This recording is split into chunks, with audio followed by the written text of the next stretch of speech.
Linda, her state is too low. I want to get my camera. So don't start without me. Where's Danny? Yeah, he's using the restroom. Chứ cô thấy không?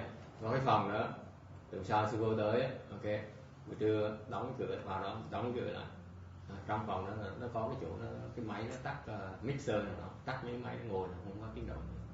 Wow. Ok. Chỗ trốn được mà. Yên tâm được. So you brought your lunch today, huh? Okay. We still have a lot. Really? Yeah, we cook for like 4 or 10 cook. Lots of people. Huh? Yeah, that's very kind. It's hard. You know, Big Shuni gonna eat. She doesn't eat over lunch on Saturdays. I will give you. I have some spare igloos. I give you one because you bring your food along, so it's probably better for you. I have. I usually buy things in volumes. I give them out. That's why my price is pretty cheap. To keep the food cold. Yeah. Like our food doesn't spoil. We eat fruits and nuts and stuff like that, so we don't need anything. But just in case you want to bring like cold stuff or warm stuff, because then you might have a guest and you want to impress, for example. You never know. Okay, so you might as well have one because I buy them and then when I feel like I give them out. Yes, sure. Tôi mua được bậy đó, tôi thấy là tôi thích tại tôi mua cái đồ để những đồ lạnh cho nó.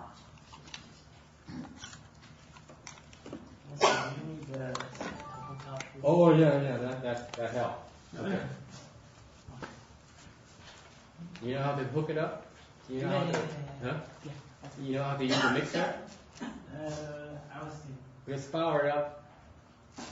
This is for you. For me? CD? CDs? Why? Oh, the sleeves? Yeah, sleep. I have tons of them too. This is double Mine? sided. Yeah, mine are also double-sided. I never use them, but thank you. Ever since I discovered flash drive, they Everything. yeah. But they're handy because we're gonna start preparing CDs. Can you turn it on and try it? Should I ask? Yeah, ask. Because we're gonna start handing out the CDs because our dharma can be useful to some people, especially the Pure Land Dharma. They don't know how to practice Pure Land, and then with the website it's gonna help tremendously too. Hey, look at this, guys! Oh, Look at this. look at that. Oh, Oh, it looks good. is that my copy? Like I always say. Yours is two-sided, 2 pages. I was saying Oh, that. that's right. It's me a little bit wide. I'm afraid that you won't stick together. That's No, it's okay. spared it. Yeah, they are. I use my finger to go around every single one. Oh, thank you. Very kind. Hey guys, this is the special dharma. This is 2 pages. This is 1 page. Yeah, sure. Yeah, well. I just put it up here if people want it, people can take it. Oh no, they're gonna be gone in no time. Huh? Oh, yeah, you put it in the paper because I'm gonna give you the printout next week. Stick it in the computer and then you can laminate some more.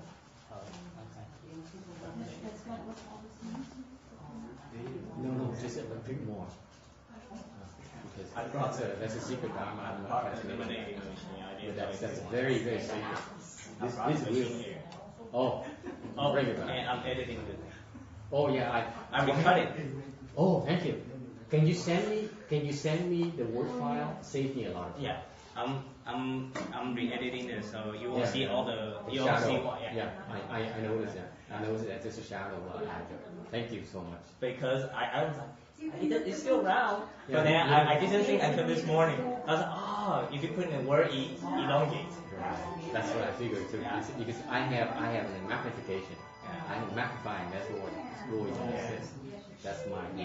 So I recut it so the picture becomes square now.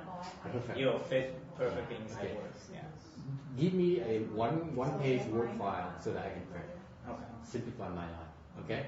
Thank you. Yeah. Thank you. I'll just Hey email you guys. the Word file. Hey guys. Jimmy here has some mantra, the Shurangama mantra. Yeah.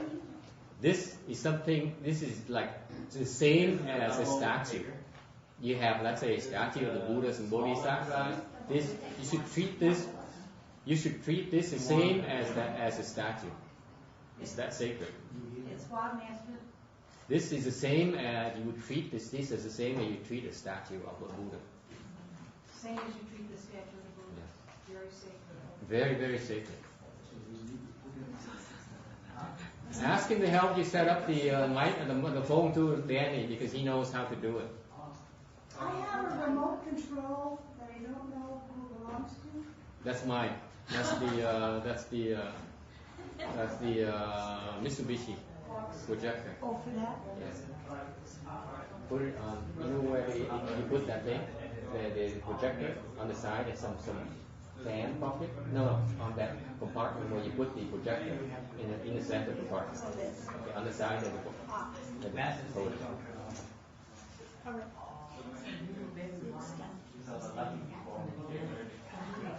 You are recording. We are recording. You're recording, so if you wanna. Okay.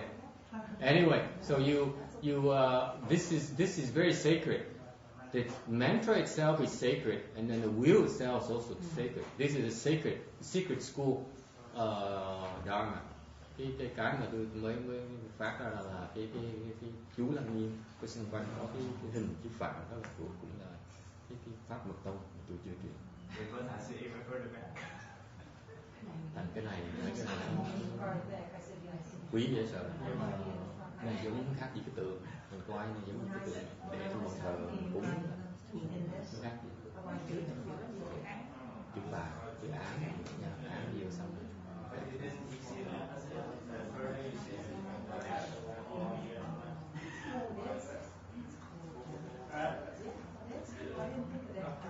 So you got called to every piece in the bag, actually. So they might. That's how I said national. So they might want some more. So we in yeah. So can you try the wireless shape? Let's see in everything in that level. Can't you see? Can you have a wire transmitter? I can see the one, the speaker. I have the transmitter inside. We should be with the transmitter together. The wireless microphone, I think, is still in the other room. It's still in the other, where Yeah. in the other room? On the top of the. Wherever it was. No, we haven't moved almost everything. We only moved the bigger stuff. So Move everything. we didn't move like personal stuff, and we didn't move those. Yeah. And there's other like, Okay. And she needs. For now. That's You need a bigger sensor in the van. The van has in the paper box. Remember last week where you put the belt? It has. I think. Roberta, you need the bigger sensor for. So you want me to bring that? The bigger center, the big one? Yeah, she knows where it is. Yeah, I saw it in the bag. Yeah, pick it up because you need that because otherwise it's gonna fall. All right, yeah, we You don't know, need that. probably We you're need not the other one. able to record anything significant because Yeah, we it's need still. the big one. I wasn't thinking the bigger one out there, not the little one. Yeah. You know the one we took out to the car? This one. You'll get it, and then I'll just put that away. And then. Pour that back or just leave it in You can put it back in the clear box just to simplify the clear later on after we're done. So that's a gross.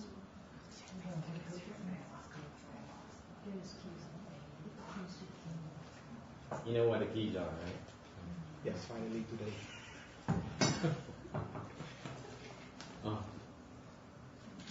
You don't want me to pour this on you got able to see. don't pour it out. into the bag? No. Into the container? Just leave it No, alone. there's some plastic. I saw it. So that doesn't spill. So it doesn't move. Doesn't spill. No, we don't take the bell. Huh? The bell is not ours. Oh, it's not ours? No.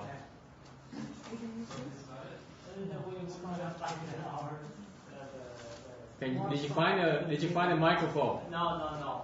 You're So kidding. this belongs to. Yeah. Okay, I'll put it Okay. back. Somebody give him a hand because the microphone. I need a microphone. Otherwise, it's useless. Besides, it's over $100 to replace it. Master, after morning lecture, did you just take it out? No, I put it down wherever it was. So whoever picked up the transmitter should be attached to it. For them to put the transmitter into that box, they have to remove the microphone. So that person, find the person who removed the microphone, she'd know, or he would know where the microphone is.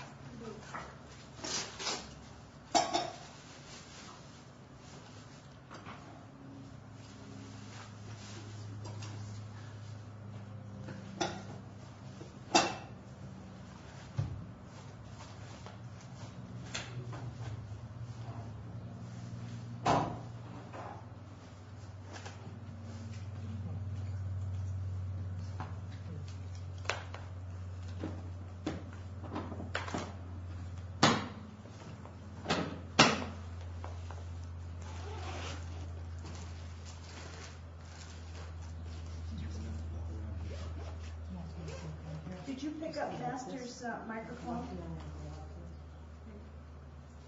Yeah. Okay. We found it. Is that all you need?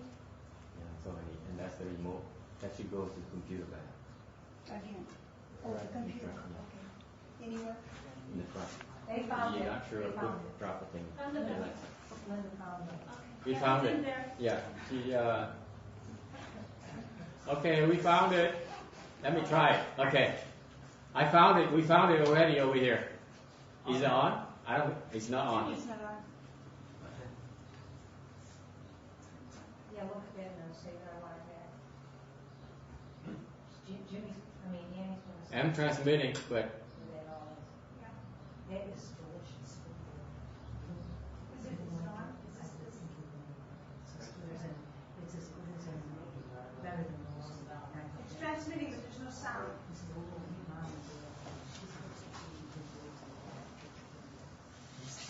that guy still doesn't know how to set up the system. I know. He just isn't. Yeah, because they said it is.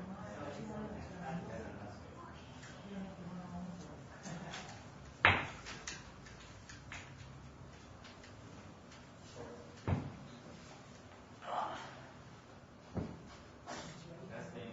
Can you hear me? No? Can you hear me? No?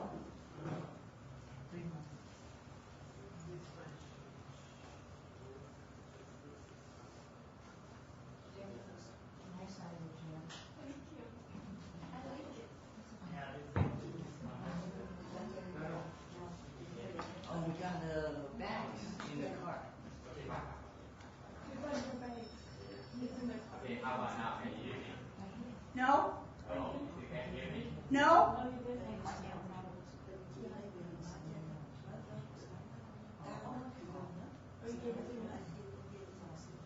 How about now? No? Oh, you can't hear me. Okay. 4, 5. Yeah. Does he know where I live? How about now? No? Have him call, ask him, Danny, ask that man to call the person who knows how to set it up. No, they said they disconnected, so he said we can try it, but if it doesn't work, then it doesn't work. Have him call the guy who sets this up. Oh. Come over and help us. Okay. Yeah. Should I set you up call- the computer first, or Get- I'll just go get it first? Get him and while he's working on that, because we have to wait for the guy to come over. Okay. He doesn't know.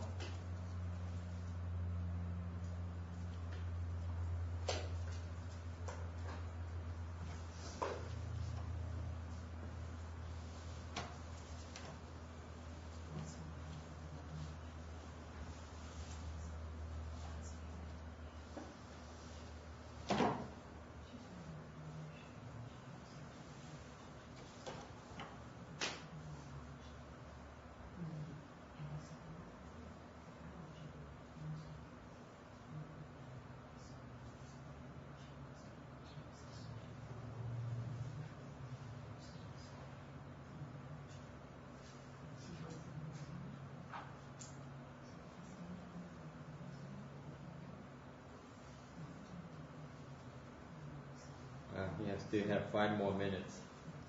Turns out I don't have time to teach you how to hit the wood fish today. I guess. Oh. Why?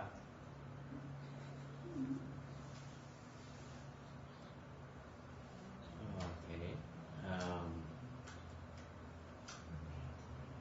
It's not that hard. The thing about the wood fish is that khi mình có mỏ, chưa về tập đỏ mỏ nha. Gõ như thế. Đầu tiên là tập gõ cho đều.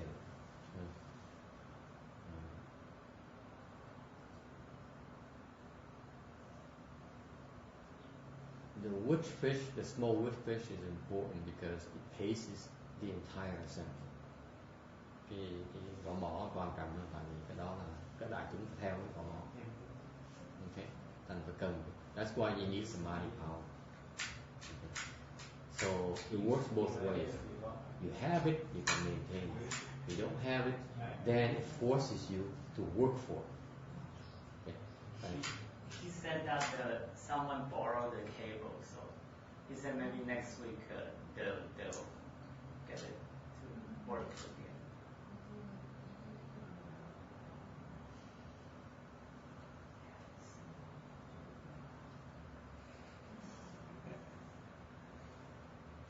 It's okay, Master. We can hear you. What kind of cable is that? Maybe we have.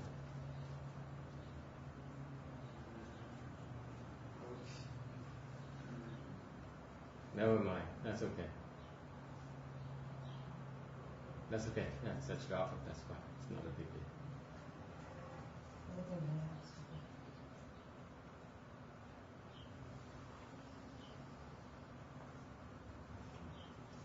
It's understandable because they have a big mess yesterday and có áo loạn xe ngầu đấy.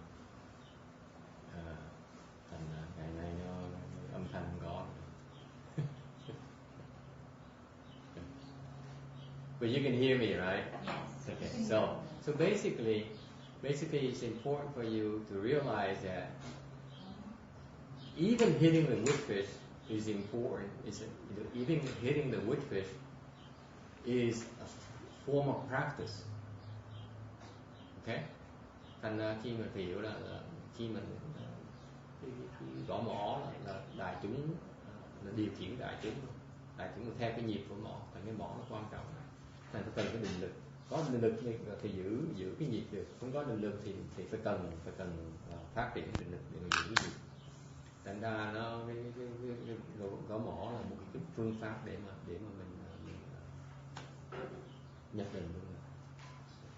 Bất cứ gì mình làm đều là để cái mục đích vận nhập định. So everything we do in the assembly, every one of you, whatever you do in the assembly is for the purpose of entering samadhi. So don't sit there and say, oh, everyone is reciting and he makes me hit the wood fish and how can I recite the Buddha's name? No, it's a different form of practice you do. Okay?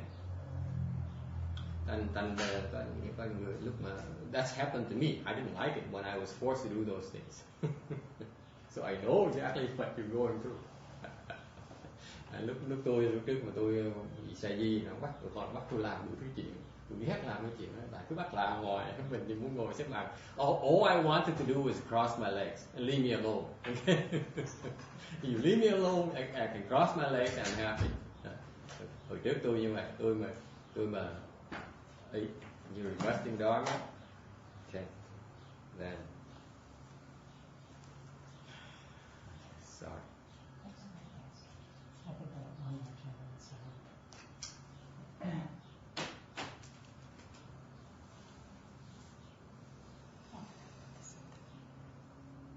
I'm finished.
Fill the Sangha with great virtues, out of compassion, for the sake of this assembly and all living beings. Please turn the wonderful Dharma wheel to teach us how to leave suffering, attain bliss and birth and death, and quickly realize non-birth. Cùng đến đại đức tạng tình, ý thức pháp hồi cấp nhập chiết dụng sanh, đến chiến diệu pháp luân giáo đạo ngã môn, như há liêu trần tư ly cố đà la, thất chứng vô sanh.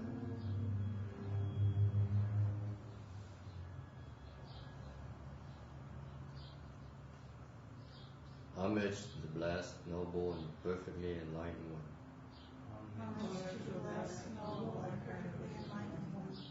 Nam mô Sa Đan Chô Sư Chế Đô Ye, Ở La Hờ Đi San Miao San Phu Tô Xie. Nam mô Sa Đan Chô Sư Chế Đô Ye, Nam mô Tạng Đa Tha Tà Ya Yat Đaya Arahade Tam Niệm Tam Bồ Đà Tọa. Nam mô Tát Đa Tha Tà Ya Arahate Tam Niệm Tam Bồ Đà Tọa.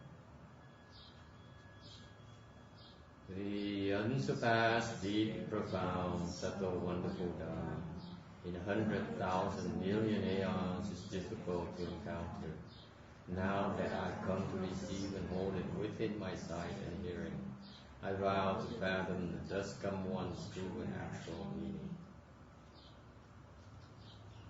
Vô thượng thâm thâm vi diệu pháp, phát thiên vạn kiếp nạn đau ngộ, ngã kiến kiến đang đắc thọ trì, nguyện giải như lai chân thật nhiên. Buddhas and Bodhisattvas, Venerable Shenhua, Venerable Bhikshuni, all good no advisors, Amitabha. Thầy Chư Phật Bồ Tát, thưa Kim Hoa, thưa Sư Cô, thưa quý vị thiện tri thức, Bồ Phật.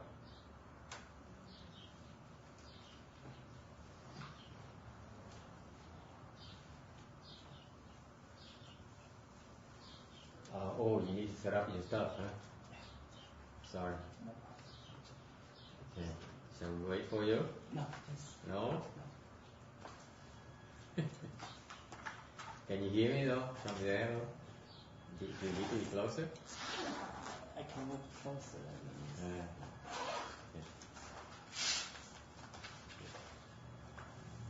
Okay. While waiting for them, we can.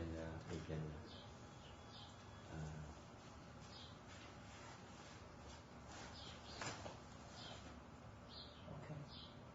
Okay, no one's calling me. No one's calling? No. Okay. Another easy afternoon for us. Okay. So you're gonna be there, right? Or are you gonna move back to your station? Are you done or what? Okay, I move. Okay, that would be good. Okay.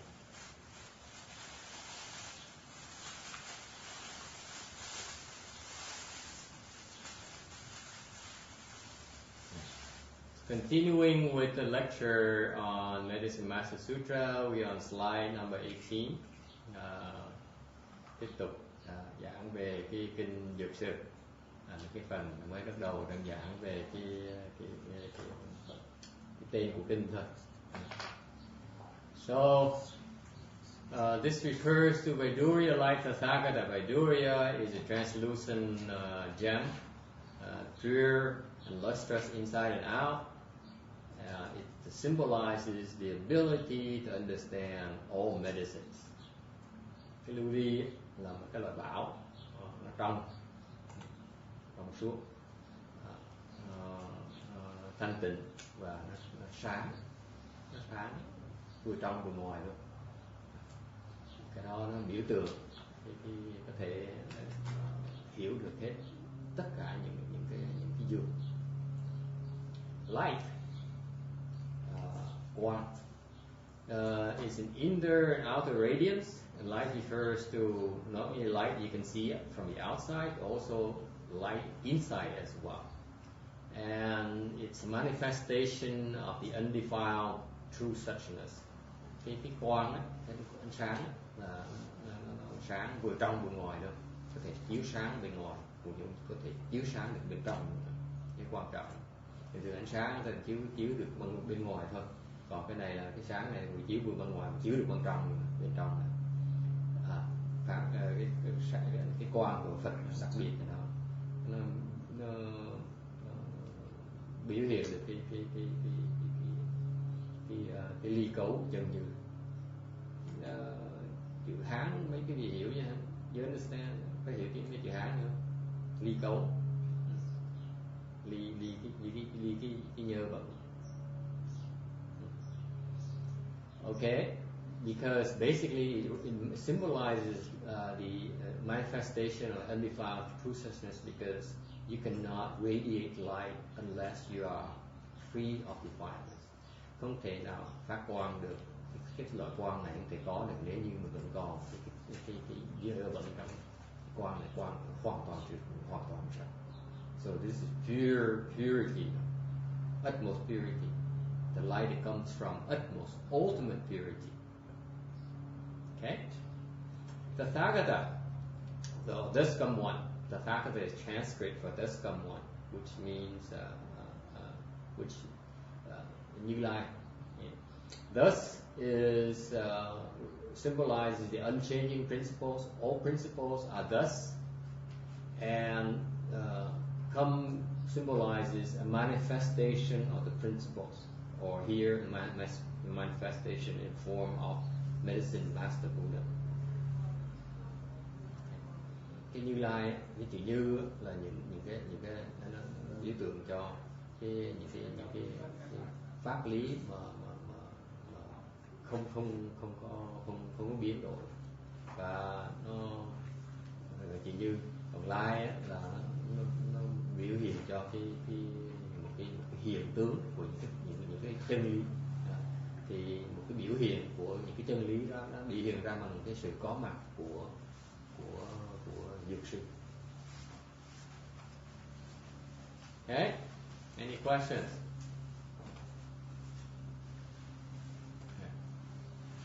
The 10 reasons for the teaching. Có 10 lý do tại sao mình Phật giảng cái kinh này. The Buddha came to our world as we went over last week, so that to transmit this particular Dharma here for our world, because he feels that we need this Dharma. Okay, Phật tới đây truyền cái pháp dược sư, tại vì Phật biết là mình cần cái pháp này. Okay, if we practice this Dharma, then our cultivation is so much easier. Có cái pháp này thì tu nó dễ hơn. So among the 10 reasons for teaching this, for transmitting the Dharma, 10 lý do mà để truyền cái pháp này. The first one is Medicine Master Buddha Dharma door. Second one is benefit living beings, the Dharma ending age, image age. Cái lý do đầu tiên hết đó là truyền cái pháp diệt sự. Lý do thứ nhì là để lợi ích cho chúng sanh về về cái thế hệ sau, về tượng pháp, thời tượng pháp với thời mạt pháp. Number 3, change suffering offenses into blessings and bliss. Là chuyển từ cái khổ, những cái tạo nghiệp thành những lạc, và thành phước và lạc. Okay, so the Buddha knows, basically he knows that we are troublemakers. Because we are troublemakers, we tend to get into trouble and we're miserable. Therefore, we undergo a lot of sufferings because we continually are creating offenses. Phật biết rằng á, mình á, là chuyên môn làm bậy, thích làm bậy, làm càng bậy thì càng thích chuyện này. Tôi quen nhiều người như vậy, người nhà tôi như vậy. My family members are like that. The more offenses they create, the more they like it. The French has a word for it, faire des bêtises. Thích lắm, thích làm cái chuyện bậy, thích thú vậy sao? Thành ra mình làm bậy á, mình tạo nghiệp á, mình phải làm cái khổ. People don't seem to realize that when you create offenses, they think they can get away with it. They don't realize that in the fact of creating offenses, you are undergoing suffering immediately. You just aren't aware of it. You guys realize that? The retribution is immediate. Người ta không biết rằng là một khi mà tạo cái nghiệp thì cái quả ngay lập tức người ta không thấy được. Okay? And it keeps on getting worse. Càng ngày nó càng nặng thêm. Okay? So what the Buddha realizes that's the problem. Therefore, he has to find a way for us to save us, rescue us from, snatch us out of trouble, and then take advantage of the situation and turn the trouble into a good thing, into blessings and bliss. Thành ra Phật biết được càng ngày mới truyền cái pháp để mình chuyển hướng được, mình đổi cái xấu thành cái tốt, xui nó thành cái hên, cái khổ nó thành cái lạc. Okay. Fourth, thứ tư, turn evil deviant towards good and proper. Mình chuyển từ cái từ tà, cái từ ác về hướng thiện với lại cái là chánh. This is what differentiates Mahayana from Hinayana from the externalist. Cái này là cái quan trọng, cái phân biệt giữa cái đại thừa với tiểu thừa với tụi ngoại đạo. Because in Mahayana, okay, we do not reject the inferior or the evil. Tại vì trong cái đại thừa là mình không có từ bỏ ấy, mình không có bỏ những người hèn thấp, người hèn hạ, người thấp kém cỏi, mình cũng không bỏ những người ác nữa. Okay? Why is it different from Hinayana? Khác cái tiểu thừa thế nào?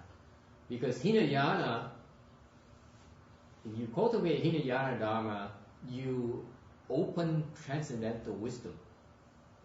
Mình tu tiểu thừa, mình mở được cái trí huệ xuất thế. But the problem with that kind of wisdom is limited. Cái huệ đó nó rất là eo hẹp. Và cái huệ đó, cái huệ để tự giải thoát, chứ cứu người ta không được.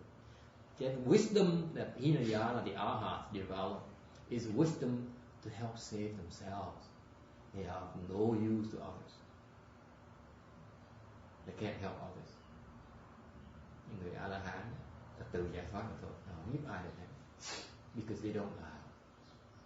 Họ không biết cách giúp người khác. Cái pháp cái chuyện đó thôi. That Dharma is for them to escape suffering, their own suffering, folks. So if you see your wife suffering, the Arhat can do nothing about it. They have no ways of rescuing their loved ones. Người A-la-hán, những người thân yêu nhất mình thấy khổ, họ khổ, mình không có pháp gì mà giúp họ được. Okay? What about the evil, the deviant? I mean, when you see the demon, the first natural reaction is that you want to get rid of it. You see a poisonous snake. Isn't that the first reaction of you when you see a cobra? You take a shotgun and shoot at it, right? Get rid of it, right? Because it's a menace to society. It's a danger to mankind, right? You justify in doing that. Mahayana, we don't do that. We don't kill the evil because they're evil. We find a way to help them. Okay? đại thương mình thấy bên thấy con rắn độc á, thì thường thường cái phản ứng tự nhiên hết á, là mình cầm cái dao, cầm cái búa giết con rắn. Lúc nhỏ tôi thấy cái hình tượng tôi nhớ hoài là tôi còn nhỏ tôi sợ rắn vậy sợ. When I was younger, I still remember this picture in my mind. I was frightened of snake when I was younger. In Vietnam, there's lots of snake everywhere. Bên Việt Nam lúc nhỏ tôi sợ rắn á. Bên Việt Nam, bên Huế toàn là rắn thôi. Okay, so I remember seeing this young man here killing a snake. Lúc trẻ tôi còn nhớ cảnh một cái người thiếu niên này ông giết được con rắn. It's the kind of big long snake that has the diamond back. You know what I'm talking about? Cái loại rắn ở đây là loại rắn dài nó to như này. Mà nó có từng cái ô, những cái hình trái xoan nó đầy thân đó. Nó chắc cái con trăng. Không phải con trăng, trăng nó còn to hơn. Cái loại rắn là độc, mà nó độc mà nó lớn lắm, nó rất là độc. Một cái loại độc thứ nhì, độc thứ ba. So this young man here found a snake in the city, in the populated area. So you know what he did? When I saw him there, he was using his foot to step on the snake's head and to kill him. Okay. So tôi thấy là hồi đó con rắn ở trong cái thành thấy cái cậu người trẻ này lấy cái chân đạp lên đầu con rắn, giết con rắn. So I saw the snake body rippling and squirming. Okay, that's in great pain. Rắn nó đau đớn lắm. Cái chuyện đó. So everyone was looking around, was watching him and admiring him. So what a brave thing to do, you know, killing a menace to society. Người ta trầm trồ khen ngợi cái cầu này là cái người trẻ này, là tại vì người ta giết, người ta trừ được một cái người rất độc hại cho xã hội. Mahayana, we do not ever do that. Ever, never ever. Okay, we do not kill evil things. We do not destroy or take anyone's life. Đại thường mình không bao giờ làm cái chuyện này. Không phải vì ác, vì độc mình có quyền mình giết người ta hoặc diệt trừ. They all serve a purpose. It is a reason for them to be there. Cái huệ là gì? Huệ là tại vì con rắn nó có người độc, người ác, mà tại vì nó có lý do nữa. Because the demon is here because they deserve to be here first. Okay? Ma quỷ nó tới được ngày nào? Tại vì nó có quyền tới, mình mời nó tới. Okay? So that's why, since they have the right to be here, we might as well find a way to help them. Đại thừa mình thoải mái, nó thì bây giờ ma quỷ nó tới, rắn nó tới đó, thì mình thay vì mình có cơ hội nó sẵn đây, mình kiếm cách để giúp nó luôn. Lâu mà mới gặp lại, ha? Lâu mà gặp nhau đâu phải là dễ, thành kiếm cách để giải hóa. Okay, so that's why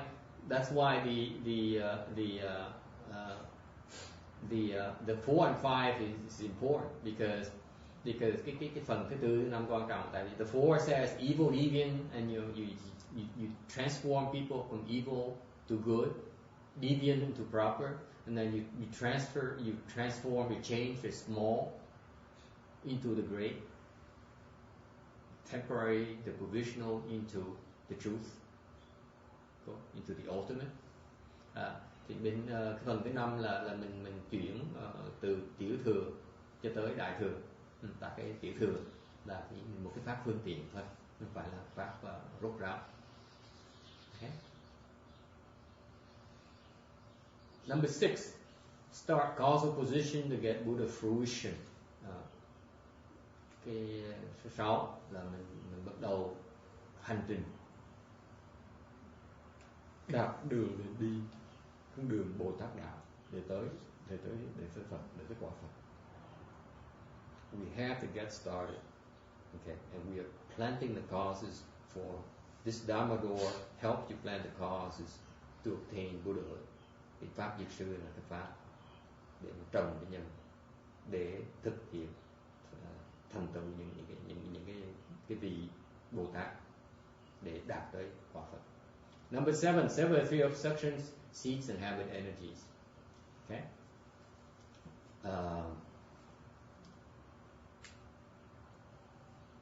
Number 8, teach 3 contemplation. Number 9, exhort and recite Buddha's name to see Buddha nature. Number 10, exhort rebirth of Pure Land. Số 7 là trừ cái tam chướng, chủng tử, và trừ những cái tà khí. Number 8 là dạy tam quán.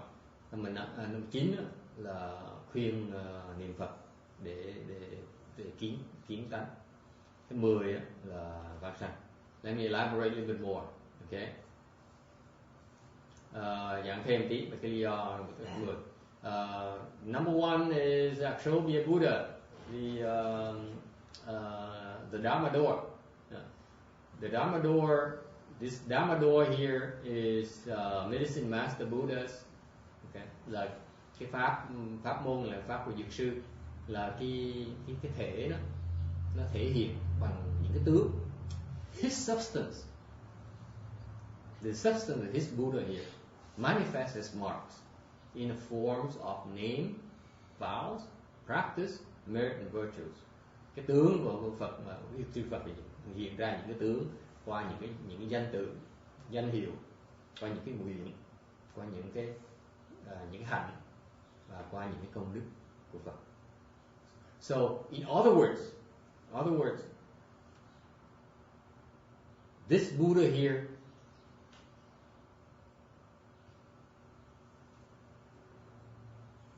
if you practice his Dharma here through his name, vows, practice, and merit and virtue, you can also become Akshobhya Buddha in the future.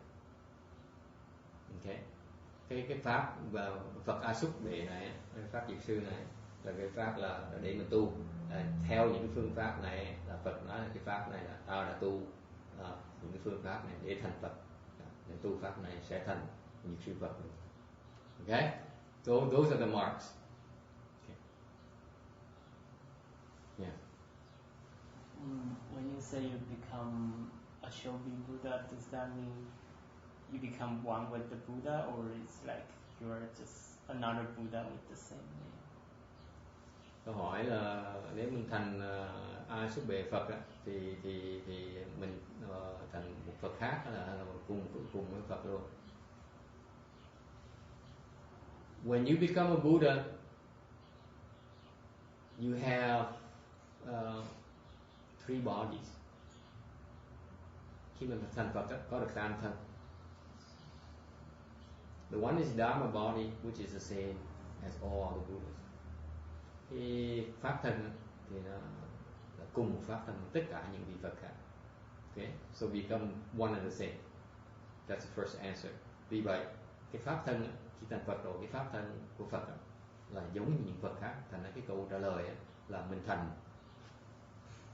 cùng một với những vị Phật khác. On the other hand, the transformation body, which is Medicine Master Buddha. Okay. Còn thêm nữa là cái hóa thân là dược sư Phật là một hóa thân của pháp thân. So the Medicine Master Buddha is a transformation body. And therefore it is separate from the other transformations. Thành cái hóa thân này nó khác những hóa thân khác của ông Phật này, cũng khác những hóa thân khác của những Phật khác này luôn. Therefore you are a separate Buddha, depending on the circumstances. Thành như vậy là câu trả lời cái gì là có nhiều trường hợp là cái hóa thân của Phật là khác những hóa thân khác nữa. Thành ra cái trả lời là thành một vị Phật khác. Okay? Is it clear? Yeah. Slide number. No, the third body. The third body is the reward body. Cái thân thứ ba là cái báo thân, là một cái thân khác luôn nữa. The reward body is another body which is also separate. The reward body basically is for impressing bodhisattvas. Because bodhisattvas are very hard to impress. And you're talking about standards, you know. Bodhisattva has much higher level standard. Therefore, the Buddha has to manifest something called a reward body to really teach bodhisattvas. Archie, think about it. This is how tough Buddha's work is.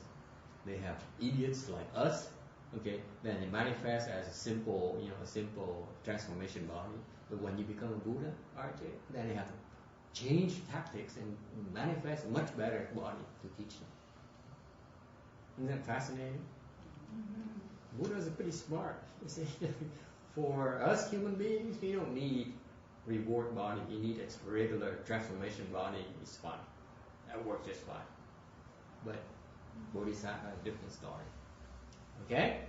Cái báo thân là cái thần rất đặc biệt của Phật, là tại báo thân là cái thần đặc biệt, là một cái lý do chính của cái báo thân là dùng cái thân để mà dạy Bồ Tát.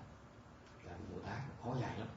Bồ Tát mà mình đây mình nói là đây mà mình người thường mình muốn dạy cái mình chàng như mình hóa thân ra một người giàu có tiền có bạc, có địa vị, có sang trọng, dễ dạy, người ta tin, ai cũng tin đấy.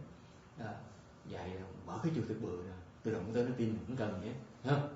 Còn Bồ Tát là cái chùa cái bùa bự chứ nào Bồ Tát còn chưa chắc đã nể, thành phải cần dùng cái gọi là cái báo thân để mà dạy Bồ Tát. Cái báo thân đẹp dễ sợ. Bồ Tát nhìn Bồ Tát mê. What happened is that I was telling Bhikshuni is that, you know, for us it's pretty easy to transform and teach us, because all we need to do as a monk example is for me to let's say open a real big temple and then become very wealthy and drive Mercedes and Ferraris, and all my monks and nuns will be driving Ferraris and Mercedes, and then they say, wow, look at how successful the monk is. Therefore, he must have virtues. He must have so much wisdom to be able to have so much wealth and power and fame and recognition. Okay, it's very easy. Bodhisattva, they look at us, idiots. Okay, it's very hard to impress, very tough to impress bodhisattvas. And only through manifestation of spiritual power of the reward body that bodhisattvas look at them and say, wow, this is so wonderful. This is what I want to have. See, for us, we look at material things as desirable. Bodhisattva needs to look at different things. Okay, that's where the reward body comes in. Cái hóa thân Phật, bên người thường mình tham những cái đồ vật chất, thành dễ mà dụ nữa. Còn Bồ Tát khó dụ lắm. Phật phải dùng thần thông, đại thần thông để hóa cái báo thân ra. Cái Bồ Tát nhìn cái báo thân thấy đẹp, Bồ Tát mê. Bác mê tiếp tỏ lò, cái Bồ Tát là con theo Phật, con tu pháp tỷ thường.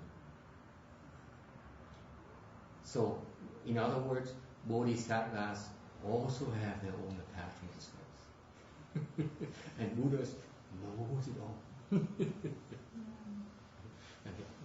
Thành Bồ Tát cũng có chấp trước vậy đó. Mình kẹt cái chỗ đó, thành Phật phải biết cái chỗ kẹt đó, phải hóa cái thân nó tới dụ nó. Khổ lắm, làm Phật khổ. You see how tough the Buddha's work is. Good question. Any other question?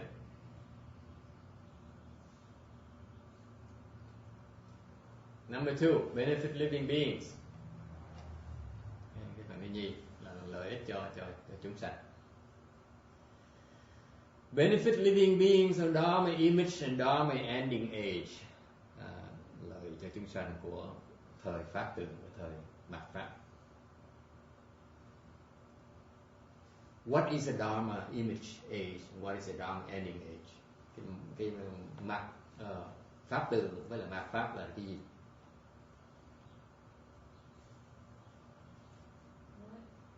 Yes. We're in the Dharma ending age now. Right. What is that? There's no, well, we're waiting for Mayashri to. Okay, that's one example. Yes, and what else? Most all the like us are wimps that take the pain. Yes, that's right. Mạt pháp là mạt pháp là gì? Là mình đang đợi Di Lặc để tới cứu mình. So it's true. We're waiting for Maitreya to come and rescue us. Okay, that's true. That's why it's Dharma age. Yeah. Okay. We say, hey, come hurry up. We can't wait forever. We're suffering. Can't you see we're suffering? Huh? Nó cái thằng này, Phật Di Lặc tới tới sớm hơn tí được không? Tụi con khổ quá mà. Tới giúp con đi. And the other reason is that we cannot go to them. Không đủ sức mà tu. Mình hèn. Ngồi chịu đau không nổi. Okay. Asking you to cross your legs, too much pain. No way. Is there a better way? That's why we teach Pure Land. Don't need to cross your legs, just walk around. When it's time to cross your legs, go to the restroom. Have a cup of tea. That's okay. Really. Biểu xếp bằng, thành bởi vì mình mới chế cái pháp tịnh độ để mình cứ đi nhiễu xung quanh thôi. And you know what? Even walking around like that's gonna help you enter samadhi. Mình đi nhiễu không, rồi xong là chừng nào biểu xếp bằng thì lúc mình ngồi xếp bằng thì đi uống nước trà, đi chạy ra uống nước trà trốn, xong trở lại. That's okay đâu, gì cũng được nữa. Tại trước sau cũng phải nhập định, đi theo là trước sau phải nhập. Chống chạy phải vào. So there's Dharma ending age. Okay. There's one more thing that is critical in Dharma ending age and the Dharma image age. Cái pháp tường với cái mạt pháp nó quan trọng như vậy. First of all, Dharma image age is the proper Dharma age is the first 500 years. Thời chánh pháp 500 năm đầu tiên. Sau khi Phật chết, after the Buddha enters Nirvana, the first 500 years is the proper Dharma age. Okay? Thời Phật chết.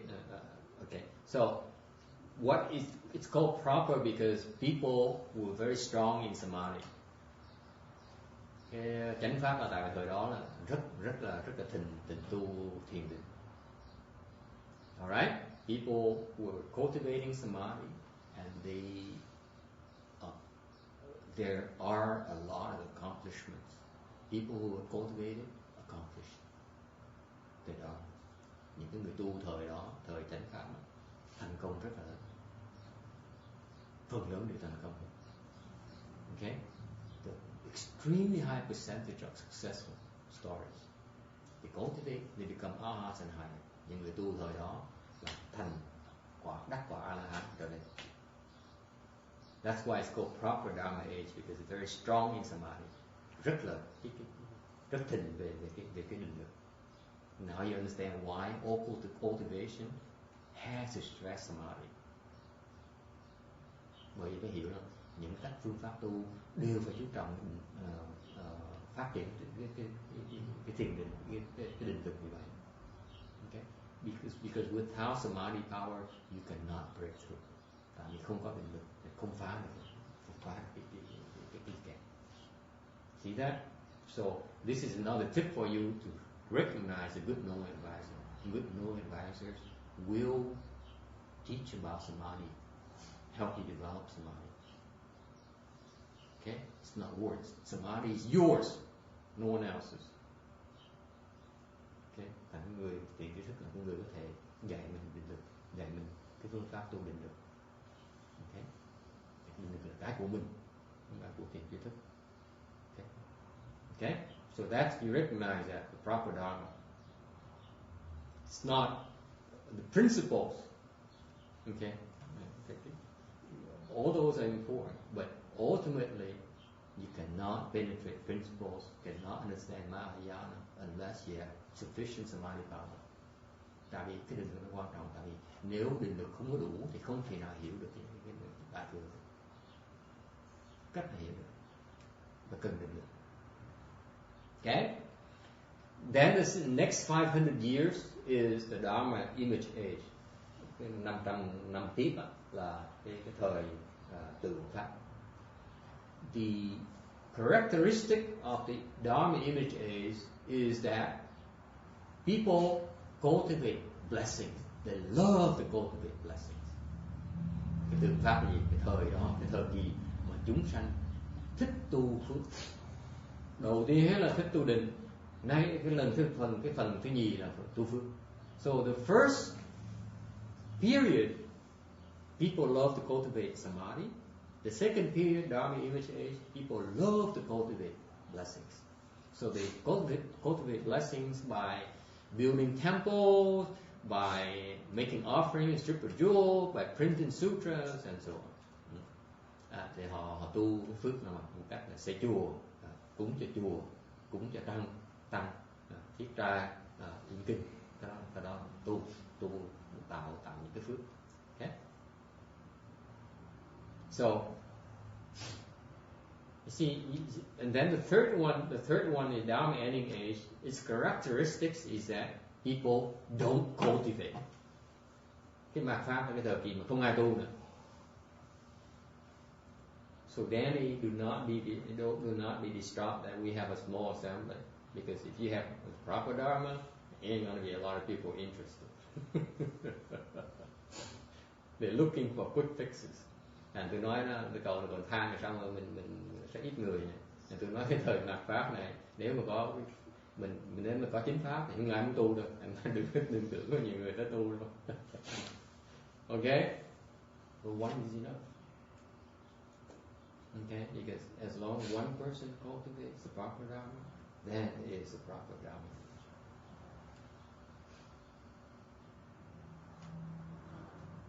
Thì một người là đủ rồi. Một người tu chánh pháp là cái thời đó là thời chánh pháp. Right? If you are cultivating, each one of you is cultivating samadhi, then what is it? It is a Dharma, proper Dharma age. If you succeed in your cultivation and attain arhatship and higher, what is it called? Not Dharma ending age. Proper Dharma age. Right now. See how important it is then? That's why it's earth shattering. That's why we have all kinds of obstructions. Tại vì cái thời nếu một người tu thôi mà được thiền tu định xong đắc quả A La thì cái thời từng mà pháp nó chuyển thành chính pháp. That's what Master Shen Hoa has been doing. Bởi vì ngài Tiên Hóa, đặc biệt là chúng nó làm mấy chục năm là như vậy. Ngài qua đây, ngài dạy học trò bắt ngài, thì ngài học trò ngài nó đạt A La quả, đạt quả cao rồi. So he came to brought the Dharma to this country here since the 70s, 60s, and he taught a lot his disciples who attained arhatship and became bodhisattvas.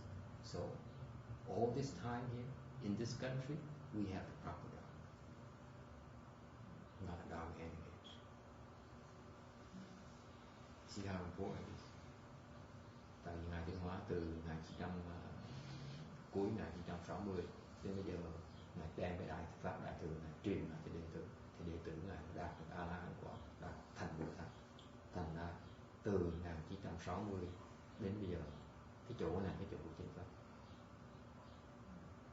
Cô đừng tưởng chơi, đây là chỗ chính pháp, không phải Tàu, không phải Việt Nam. Đất Mỹ này là chỗ chính pháp, đừng tưởng chơi. Qua đây được cái thẻ xanh của chính chơi, bây giờ phước lớn không thể tưởng. Về Việt Nam không có chính pháp, qua Tàu không có chính pháp.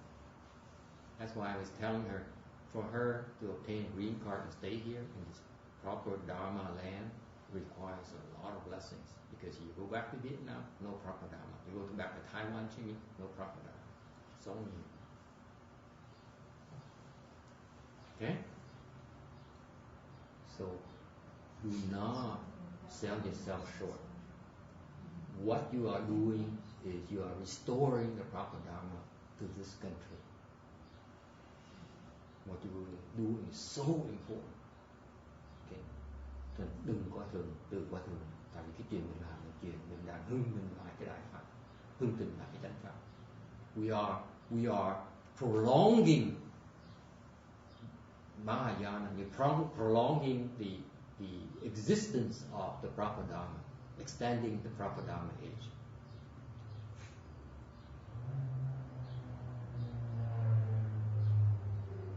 Okay?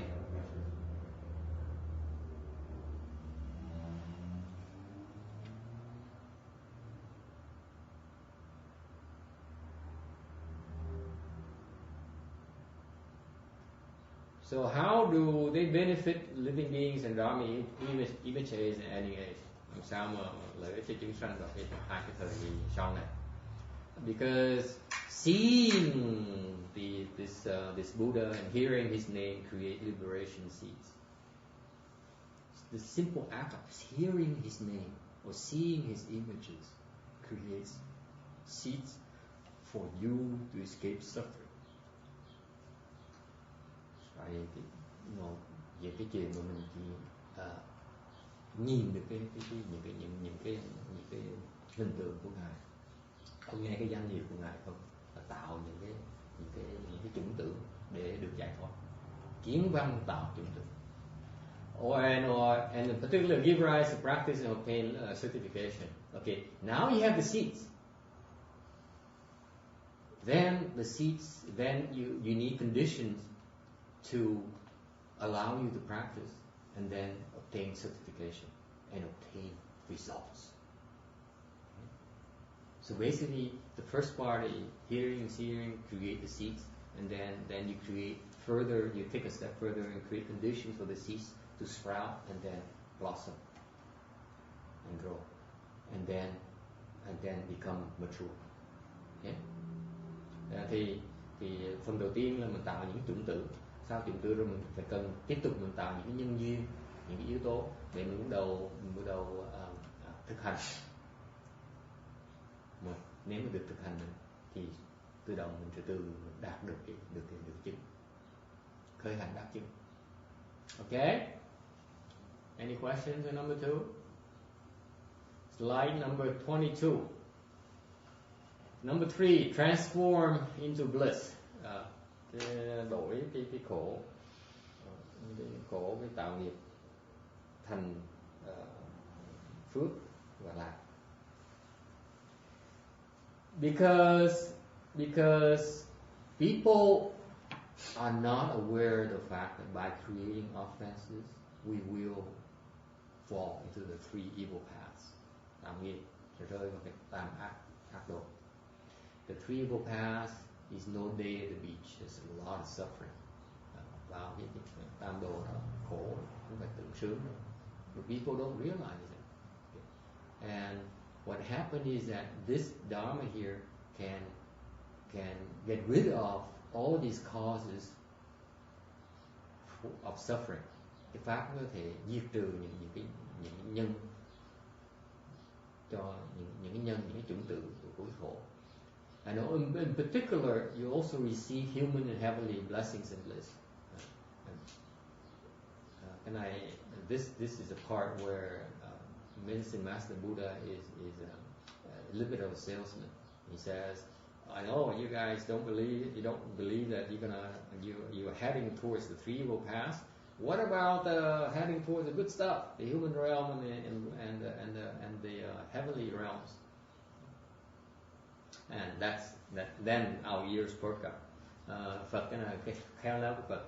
Nói khổ thì hôm nay trên khổ ai nghĩ là mình sướng hết, nhà cửa sung sướng, tiền bạc giàu có, vợ con sum xe, bồ bịch đầy đủ hết, đâu thiếu thốn gì đâu mà xong thấy khổ, xong nó khổ được. Đều bởi vì cái này cái khéo léo của Phật là Phật nói bây giờ nếu nghĩ không tin khổ thì hai bờ có tin sướng không? Tu thì có thể sướng hơn nữa. Bây giờ chưa gì đâu, còn sướng nhiều nữa. Chạng đến trời còn sướng rất nhiều, gấp mấy lần. Cho nên cái Phật diệt sướng khéo. And then particular the precept violators regain purity and avoid fall. Những cái người those of you who receive precepts, you know that precepts are there for us to break, and therefore we break precepts, we don't know what to do. When we violate precepts, this Dharma door here can help us fix those problems, and then prevent us from falling. Những người thọ giới chắc là không có, phần lớn người ta ai cũng biết là thọ giới là đương nhiên phạm giới, phạm giới là phải độ. Nhờ cái pháp môn này những người phạm giới đều có thể chữa được, có thể đáp lại được cái thanh tịnh.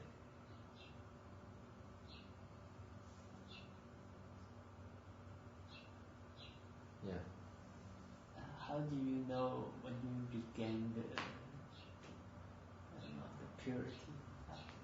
If you cultivate this Làm sao mình biết được? Làm sao mình biết được cái thanh tịnh lại? That's a good question. Sao biết được tu pháp luôn mà mình đạt được cái thanh tịnh?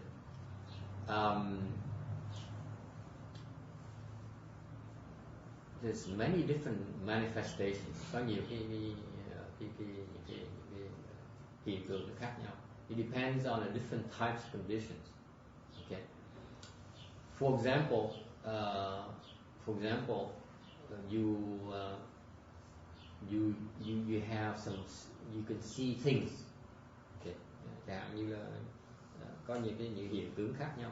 Chẳng hạn như, for example, in the Bodhisattva Sutra, the Brahmana Sutra, ví dụ như trong cái kinh Phạn Võng, describes the fact that when you create offerings, you do repentances, and you see manifestation, you see flowers, you see light, you see Buddhas, and so on.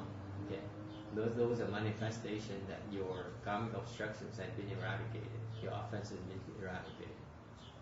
Okay, và như kinh Phạn Võng nói là khi mình sám hối thì có thấy những cái hiện tượng lạ, những thấy hoa lạ, những cái hương, hoặc là những cái cảnh giới nó lạ, cái Phật, cái Bồ Tát, thì cái đó là cái hiện tướng là thấy là cái nghiệp chướng mình bị tiêu tan. Okay. Or so that's the different levels of manifestation depending on where you are in your cultivation. But the real question there, Danny, is that does it really work? It's not so much you're concerned about the manifestation. You're more concerned about when it's going to work, right? Tôi nói là không phải là cái câu hỏi đó tôi nghe là làm sao nhận được. Tôi nghe cái đó câu hỏi đó là thực sự nó có hiệu lực hay là không, chừng nào có hiệu lực. So when is going to work? It works when you accomplish the Dharma. Nếu mình tu pháp môn là thành tựu thì nó hiệu lực ngay lúc đó. Khi mà thành tựu rồi là tu cái là được kết quả ngay lập tức. Okay. So when you accomplish the Dharma, the moment you execute the Dharma, you will regain your purity immediately. Người khi cái gì mà thành công rồi, khi tu pháp tới nơi tới chỗ nó thành cái pháp rồi, thì lúc mà sử dụng cái pháp này đạt được cái thanh tịnh lại ngay lập tức, ngay lúc đó. Questions? Your question is getting much better. Thì theo câu hỏi cái gì càng ngày càng hay, tại vì mấy câu hỏi này khó trả lời, dễ sợ. So how do you know if you are succeeding with the Dharma? I mean, làm sao mình biết là mình thành công được? Làm sao mình biết thành công được? How do you know? You don't. Mình đâu biết được. So what do you do? just do it. Just do it. Don't worry. That's the whole point. Do not look forward to accomplishing the Dharma. Làm sao mình biết được? Biết được. Tu. Đừng có ham. Do not be greedy for getting there. To get there. Just do it. Okay? That's what it's about. Make sense? You will never be able to understand until it's time for you to understand. Lúc mình hiểu được, mình sẽ hiểu. You will understand when you accomplish it. That point in time, until that happens, don't try to understand. Make sense? Lúc mình hiểu được mình sẽ hiểu. Từ đây tới lúc đó, đừng có đòi hiểu. Mình sẽ hiểu. Eventually you get there. Because the Buddhas don't lie. Mình chỉ cần tin thì nó. All you have to do is believe that the Buddha's Dharma here is for your benefit. You execute it, eventually you get there. When you get there, you know. Lúc đó tới đâu mình sẽ biết này. Yes. Think out of the box. Men tend to think in the box. Yes. Yes. Okay.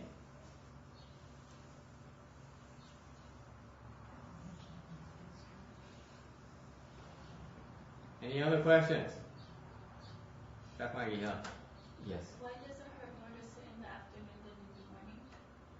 Because it accrues. What accrues? The pain. The pain builds up. Tại sao buổi chiều ngồi đau hơn buổi sáng? Buổi sáng ngồi 2 tiếng. You said 2 hours already. Now it's another 2 hours. Sáng ngồi 2 tiếng rồi. Ngồi thêm 2 tiếng nữa. Thì đương nhiên phải đau hơn. Now you're talking about the third hour to the fourth hour. But then when you have alcohol, doesn't it not count? It counts a little bit, but you still have residual effects. It's better you sit from 1 to 4 immediately. Okay? But even if you have a break, it still counts. Hỏi uống gì tôi uống, mình nghỉ buổi trưa, mình nghỉ 2 tiếng đồng hồ, 2 tiếng đồng hồ gỡ được một tí thôi nhưng mà gỡ hết. Okay? What's the message this morning? Embrace it. Do not be afraid. Cái buổi sáng, người bà học buổi sáng nói là gì? Đừng có sợ đau. Embrace it. Grit your teeth and bear it.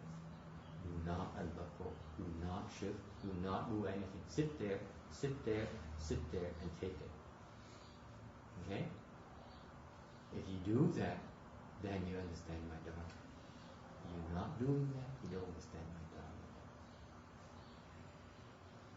Nên quý vị có thể dám ngồi chịu trần cho tôi như vậy.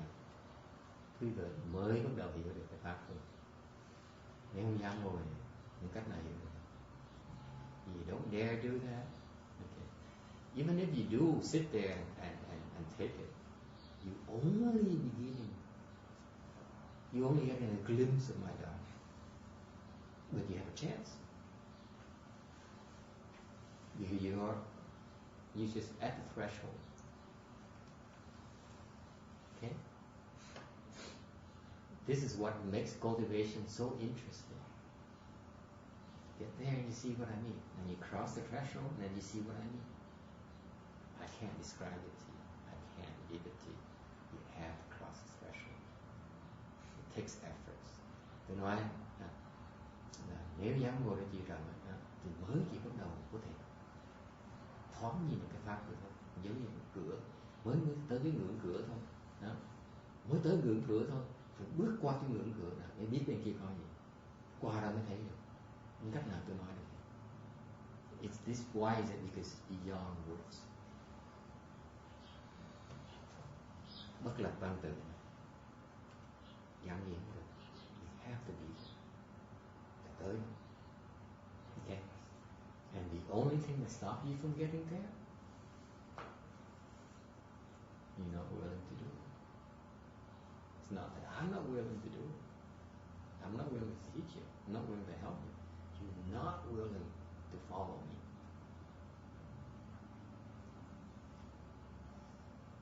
Để qua cái ngưỡng cửa đó mới thấy được. Mà cái lý do chính là vậy. Mà quý vị không thấy được là tại sao? Không phải là tại vì tôi không muốn giúp. Tôi muốn giúp với mình. Tại quý vị không chịu theo. Không chịu theo là không chịu theo. Quý vị dẫn đường đi. Quý chị chỗ. All you have to do is cross the threshold. And you see what I mean. You don't cross it. You don't. If you decide to cross that threshold, nothing I can do. Nothing the Buddhas can do for you. Nothing. Zilch. Even if Buddhas come here, there's nothing you can do for them. Tại vì nếu quý vị không chịu bước qua cái ngưỡng cửa đó, Phật tới cũng không giúp quý vị được. Ai phải qua cái ngưỡng cửa. Okay? Questions? Yeah. Thưa thầy, cái thứ ba là mình muốn chuyển khổ và nghiệp để được lạc và phước, chuyển bằng cách nào? Dạy. The question is very good. See, coming from a teacher, she has interest in teaching others. So the question is that you saying change suffering, blessings, offenses into blessings and bliss. How do you change them? Right? See the aspiration, huh, folks? You worrying about suffering and offenses. She's worrying about changing. Right? RJ is sitting there saying, never mind, just tell me how to get bliss and blessings, and never mind about details, just give it to me. Huh? Tell me what to do. Right? Oh man, that's being smart. This lady here, Bhikshuni, says, show me how I can change it. See how the interest, the different perspectives.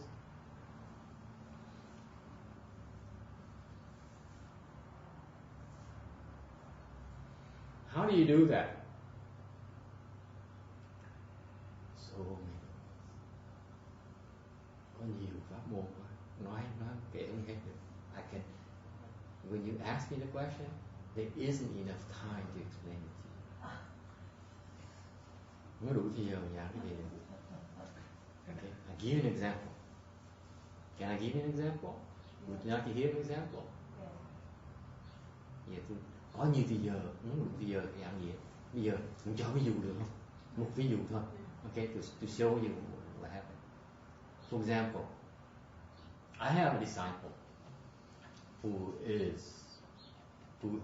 whose name should be afflicted. Tụi con người đệ tử, cái tên đáng phải gọi là phiền não. More appropriately, very afflicted. Thì ra đúng hơn phải gọi là đại phiền não. Đầy phiền não. She used to email me 2 or 3 times a week. Người này, cô này, tuần gửi 2-3 cái email. Master, I'm in trouble. Master, how about this? Master, how about that? Cứ một email nó thầy ơi con bị cái vấn đề này, thầy ơi con bị vấn đề khác, thầy ơi có vấn đề này nữa, thầy cũng biết một người sao ấy. So every week's like that, at least 2 or 3 emails. Okay, and they keep on accruing, because I'm slow. When I see afflicted people getting afflicted, I usually wait. Because I need to learn, just like you do. Okay? I need to see how afflictions evolve. Hỏi gì như vậy, tính tôi kỳ, tôi là thứ nhất là lười, thứ nhì là cũng hơi ngăn cản. Mình thấy người ta phiền não, mình giúp thì muốn giúp mình từ từ người ta qua cái phiền não nó đổi ra thành mình phải thấy nó đổi mình mới hiểu được nhé, phiền não nó đổi, nó biến dạng hay lắm.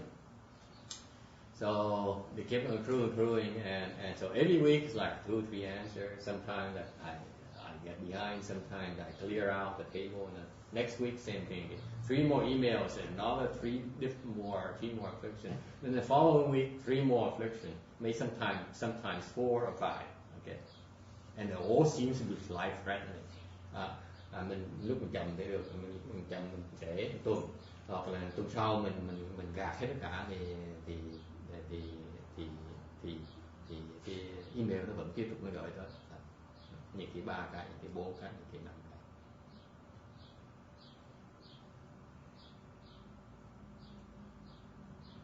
So one day, cái ngày kia, không trả lời nữa. I'm not answering emails. I don't care. Tôi nói là, ngày kia tôi nói là, tôi không trả lời nữa. Không cần biết. Mấy phiền não rồi đó, chị mình chết mà chị. Đừng muốn phiền đó nữa. Don't bother me anymore. It's not. all afflictions went away. Chừng nào ngừng hết, nó bệnh điên rồi mọi người. See that? Took about 4 or 5 months for me to get to that point. Đợi 4-5 tháng mới tới được cái nđộ đó. Thấy đại thừa vui không? Cái đợi gì? Đợi chuyện tới đúng mình mới sửa. Không thể sớm không được, không thể trễ. Nhiều vậy sao? Phương tiện quá nhiều. So the point is that Mahayana, we have so many experiences that depend on the person, depends on the time, depends on the circumstances, and you have to wait until the time is right before you do. Would you like to hear another example? Muốn nghe những ví dụ khác nữa? This is Master Shenhua. This is a true personal story from a monk. Cái này cái chuyện xảy ra với ngài Thiên Hoa. A monk, a fully ordained monk, disciple of Master Shenhua. His name is Hận Xuân. Ông thầy Hận Thuận, đệ tử của ngài Thiên Hoa. Ông đó là thị giả của ngài Thiên Hoa. He was an attendant of Venerable Shenhua. You know that? Right next to him. Okay? And he used to bring lunch to Master Shenhua every day when he was at Gold Mountain. Do you know about this, Randy? He was a translator and the attendant. Yeah. You know that he was did you hear this story? He told it to me himself. Anh ông kể tôi đó là hồi đó là ông thông dịch cho ngài, tại ông này người Mỹ, ông học tiếng Tàu tiếng Hóa xong thông dịch cho ngài, ông làm thị giả. But every day when he was at Gold Mountain Monastery in San Francisco, Venerable Hận Xuân, okay, would bring him lunch on a tray. Venerable Shenhua ate lunch separately from his disciples. Ngài nói ngài tiếng ở Kim Sa đó, thì thầy Hận Thuận đó, buổi trưa thầy bưng cái mâm cơm vào cho ngài Thiên Hóa này, ngài cứ ăn riêng, còn mấy từ ngài ăn ngoài kia. Okay, so and he said that every time he brings the tray, every time he would come near Venerable Shenhua, he was uneasy, he was frightened, he was afraid of his own master. Mỗi lần thầy kể đó, hồi đó mỗi lần thầy tới gần ngài Thiên Hóa cái mà thầy khó chịu, bất an, sợ sệt. He was scared actually. He was scared of Master Shenhua. And it went on for a long time. Đã chứ một chuyện xảy ra như vậy lâu như vậy. And one day he was bringing lunch to Master Shenhua. Ngày kia thầy Hận Thuận bưng cơm mâm trưa vào ngày Thiên Hoa. Knock on the door, gõ cửa. Who's there? Master Phu, it's me, Hận Xuân. I'm bringing you lunch. Come in. Ai không? Thưa thầy, con là Hận Thuận, con bưng đồ trưa cho thầy dùng. Ok, đi vào đi. Walk in, put down the tray of food from Master Shenhua, turn around, walk out. Right? Every day is like that. It's a ritual. Vào, đặt cái mâm cơm xuống, xoay đúng lại, đi ra. Mỗi ngày để làm như vậy. It's been going on like that for a long time, right? And he's backing out that day. Ngày đó khi mà mỗi ngày nó làm quen như vậy này, bước vào để xuống bước ra. Thì nó bước ra một cái, Venerable Shenhua picked up the tray of food and threw it at him and missed him and hit the door.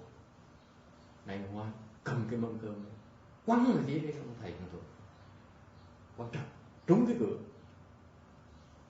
rung, makes a sound, and then you see all the things crashing and breaking, the plates, đồ rớt xuống mưa, rớt ló chọn. I don't want it. Help me. Come. And Shun was so scared. Normally he's so scared already, right? That day, he getting yelled at Okay? For the first time, was even more frightening to him. Từ ngày tới là sợ ông, tới gần là sợ. Lần này còn bị la, còn mắng như vậy. Ông hết hồn, ông chạy, ông vắt vào ông chạy con bạch. He ran out of the master's room, went back to his room, and then closed the door and skipped lunch and everything. ông sợ quá, ông chạy vào phòng, ông đóng cửa lại, không ngồi trong phòng, không dám ra luôn, bỏ ăn trưa luôn. Bỏ họ ăn một ngày. Remember, these guys only eat one meal a day, so lunch is important to them. He was so frightened, he didn't dare even come out, fearing that Master Sri might pursue him to the dining hall. So how frightened he was. Sợ đến độ mà không dám ló mặt ra, tại sợ ông liên hoan, ông gặp ông ngoài cái chỗ ăn với mấy thầy đi, cần nguy hiểm hơn. Thôi đóng cửa trong phòng yên toàn thôi. And then following day, and then so he stayed there in this room, never daring to venture out. Ở trong phòng không dám ra ngoài. Chiều né công phu khuya, công phu tối né luôn. So evening ceremony, skip it, okay? All activities, skip it. Just hit in his room. Trốn trong phòng, không dám ra ngoài vườn. Không có làm công phu chiều, không có làm gì hết. Evening, Master Sri called him. I'm Xuân. Oh, I'm Xuân. Ngài gọi em Thường ơi, mày đâu? Yes, sư phụ. Come here.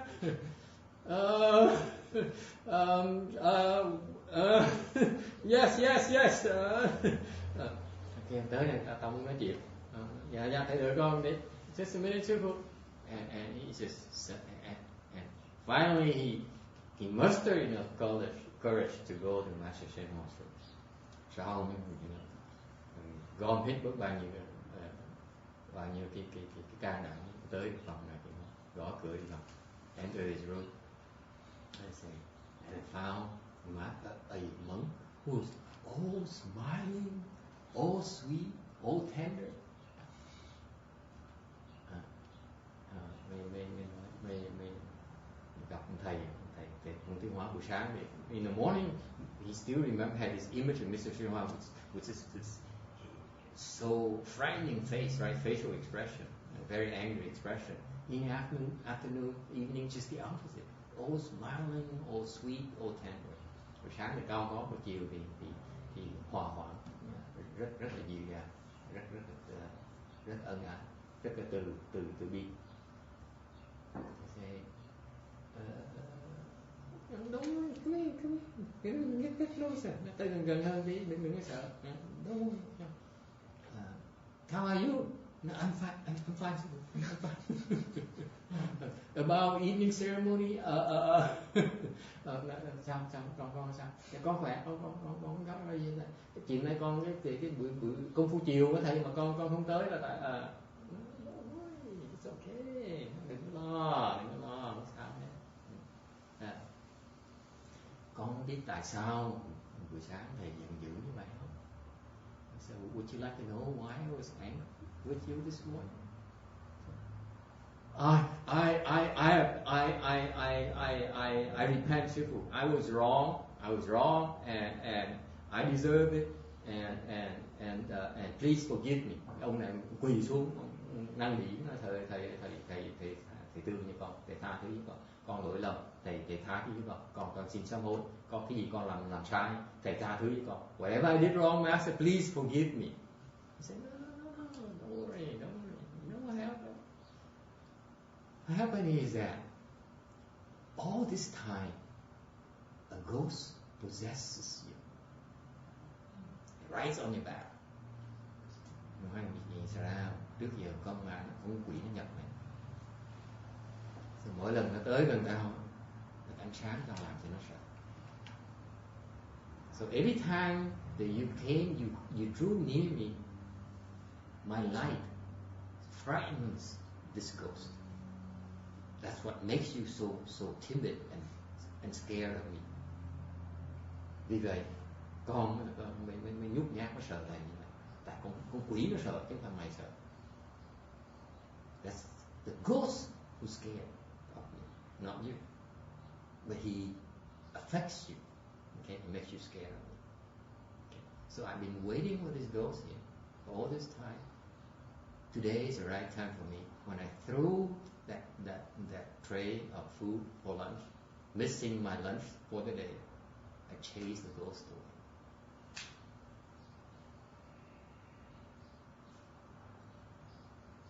Ngày nay thầy vứt đồ ăn đó để thầy nhìn bữa ăn trưa đó, là thầy đuổi con quỷ rồi.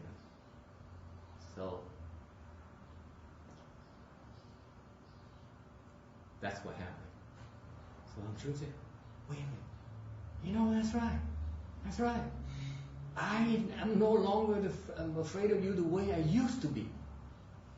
Anh Thuận mới nói là, đúng rồi, tối nay lần đầu tiên con sợ thầy như lúc trước.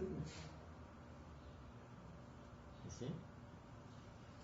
Changing suffering into blessings.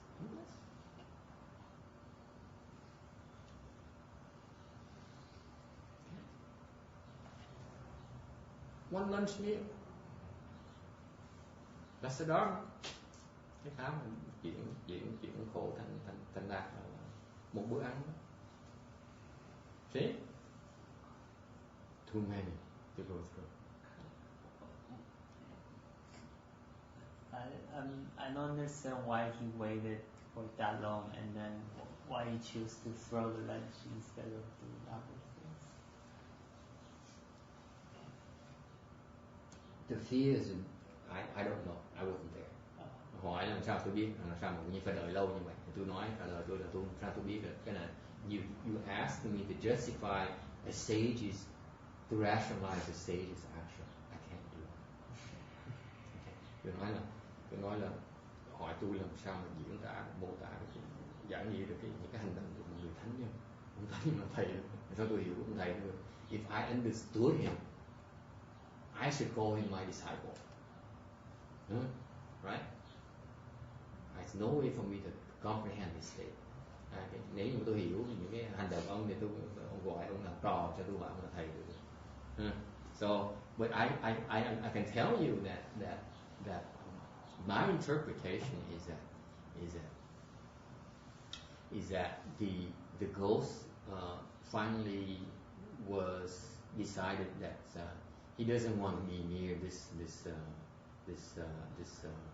terrifying monk much longer. So Master Shen Hua, as soon as he realized that he only created opportunity, give him the last push to get out at that moment. So whatever happened before that, at that very moment, he only created the expedient for the ghost to leave at that very moment. Okay? Vì tôi không biết là cái ngài Thiên Hoa phải làm gì với thầy một tuần trước đó, nhưng đều lúc đó cái lúc mà quăng cái mâm khai cơm đó là cái lúc mà ngài Thiên Hoa quyết định là cái con quỷ nó lúc mà cho nó cơ hội để mà nó bỏ nó đi, nó hú bia nó bỏ nó đi. Ok, lần cuối cùng để mà đẩy nó lại. Does that answer your question? Trả lời được chưa?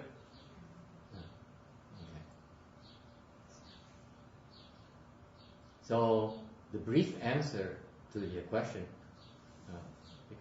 cái câu trả lời mà vắn tắt cho câu hỏi bất hóc búa đó, nó depends on the teacher, depends on the wisdom of the teacher. Tùy cái huệ của người thầy, người thiền tri thức, mọi người có cái phương tiện khác nhau, người đệ tử có phương tiện. So each good knowing advisors have different sets of experience appropriate for the students or the living beings that's being helped. Okay? So it's function of the wisdom. How you change it depends on how much wisdom you have. Okay? Thành mình đổi một cách nào, đổi bằng phương pháp đổi nhờ cái huệ. Mình có huệ nào thâm sâu thì phương pháp nó càng nhiều. The as an arhat, maybe they have 10,000. Và như người A-la-hán nó có 10 cái bảng phương pháp khác nhau. The Bodhisattvas, how many you think they have? Và như the arhats have 1,000 experience to change. living beings. How many do you think bodhisattvas have? Nếu A La Hán có 1.000 thì quý vị nghĩ là mấy ngài Bồ Tát có bao nhiêu?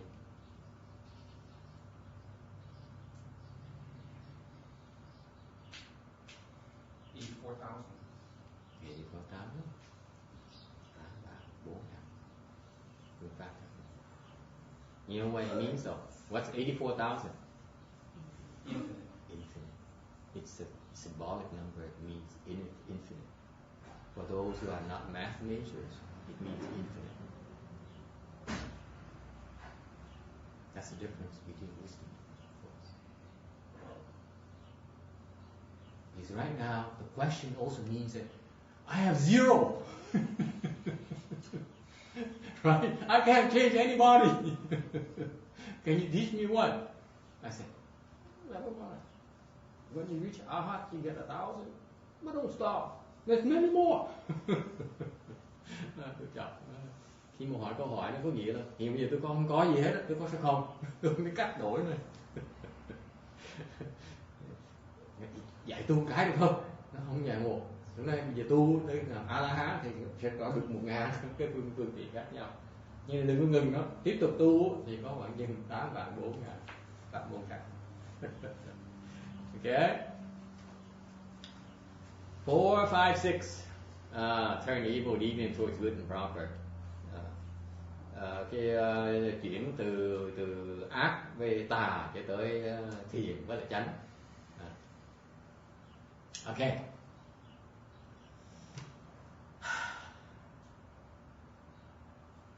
It's the demon, the externalist dharma is that they trap you.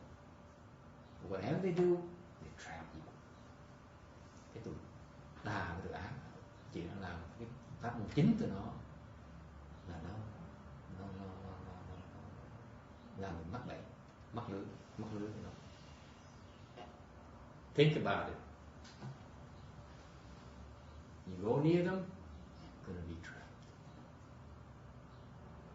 Tới tụi tà đạo là sẽ bị mắc lưới.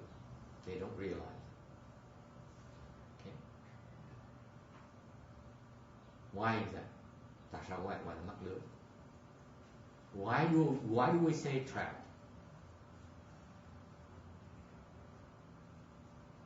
Why?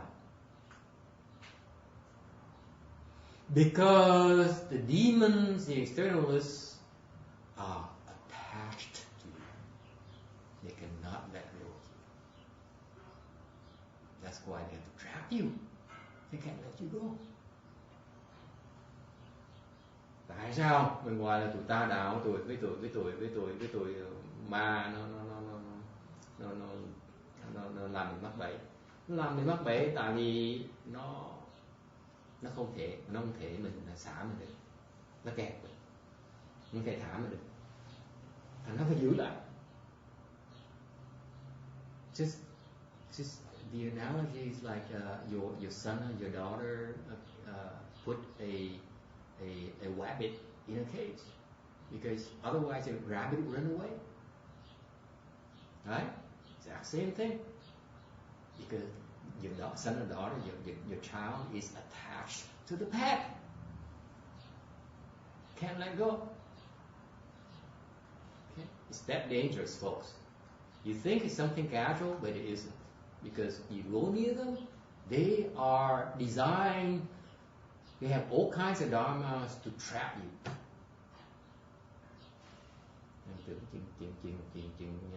Chuyện dễ dàng, chuyện nhẹ nhàng chứ. Tới gần tụi thiên ma, tụi ngoại đạo là sẽ bị tụi nó bẫy. Okay, so yes. I just thought one of my dream. Yeah. Like in the morning, I was sitting and I dozed off. So I sort of I guess my mind went to like a bright place, like a park. Mm-hmm. Then I was turning around, gonna move. Then suddenly I see like the spider web and then giant spiders. Mm-hmm. So I turn around the other way. Then I see other spiders and webs. Mm-hmm. And I woke up. I was like, kind of weird. What's your relationship with your mother like?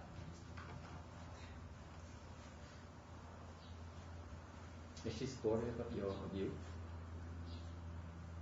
Oh, You got along with her? Okay, never mind. Kể ông đang kể là ông mơ thấy nhện, nó còn mà nhện văn nhện không, tôi cũng chặt không được nữa. Cái cậu với mẹ cậu ra sao? Mẹ cậu có thương cậu, có giúp đỡ cậu không? Trả lời không được.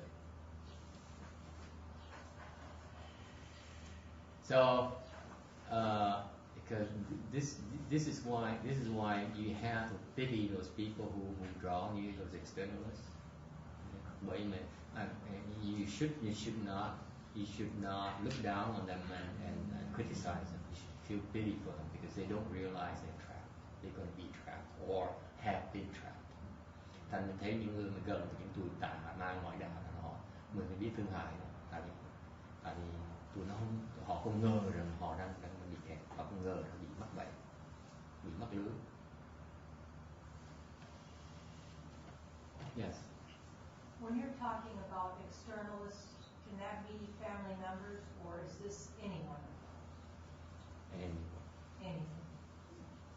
Including family members. Especially my family members. Okay. Master Shunwa says you shouldn't be too attached to your family. Your family is actually like people you meet in the hotel lobby in this life, and they come and go. Yeah. So your family is kind of like those kind of people. So he said actually you're closer to your family as the people you cultivate with to try to return home. They're actually closer to you in conditions than your actual family. What a beautiful anecdote. What a beautiful anecdote. It's just like people you meet in a lobby, you're staying in that hotel, you run across the lobby chit chat, and you go your own way. Ông kể là ngài đứng đó ngài dạy cái này hay lắm.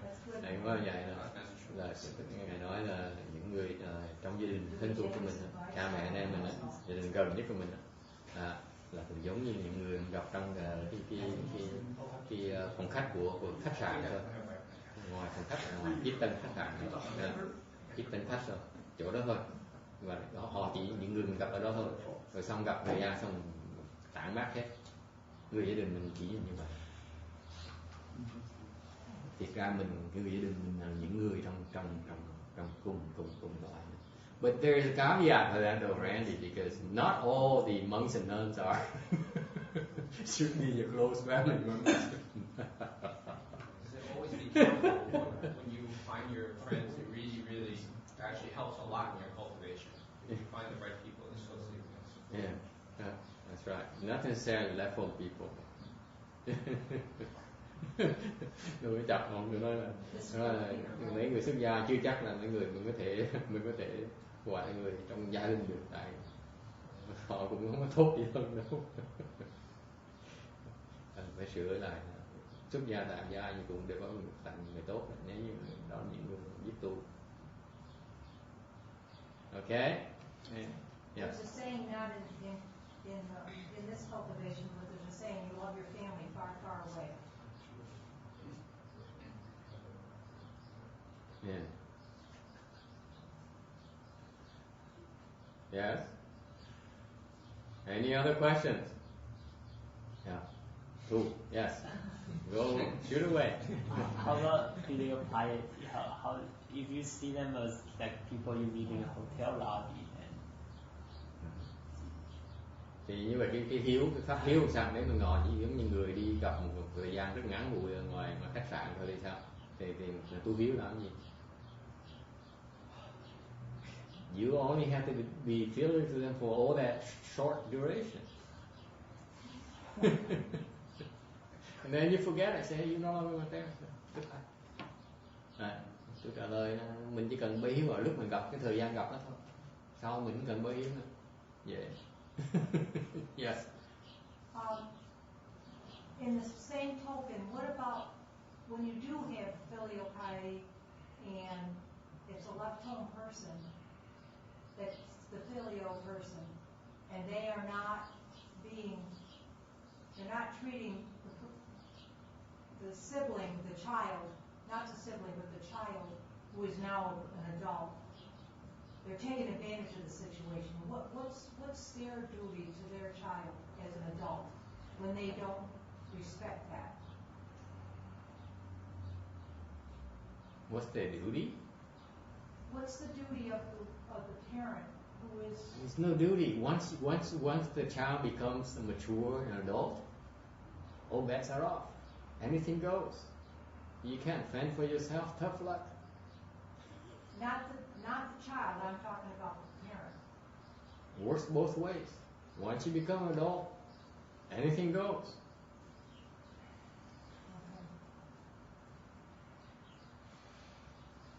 Câu hỏi là cái trách nhiệm người lớn, khi người lớn đối với người con sao? Khi người con trưởng thành, khi người con trưởng thành rồi, mạnh ai nấy sao? And the potential problem is how the parents define how mature is the kid. Yeah. For some, it's never. Yeah. Sometimes it's the parent that's never. You ask Randy, he's probably like, maybe they want to reach 60 or something. Until then, I need to protect my boys.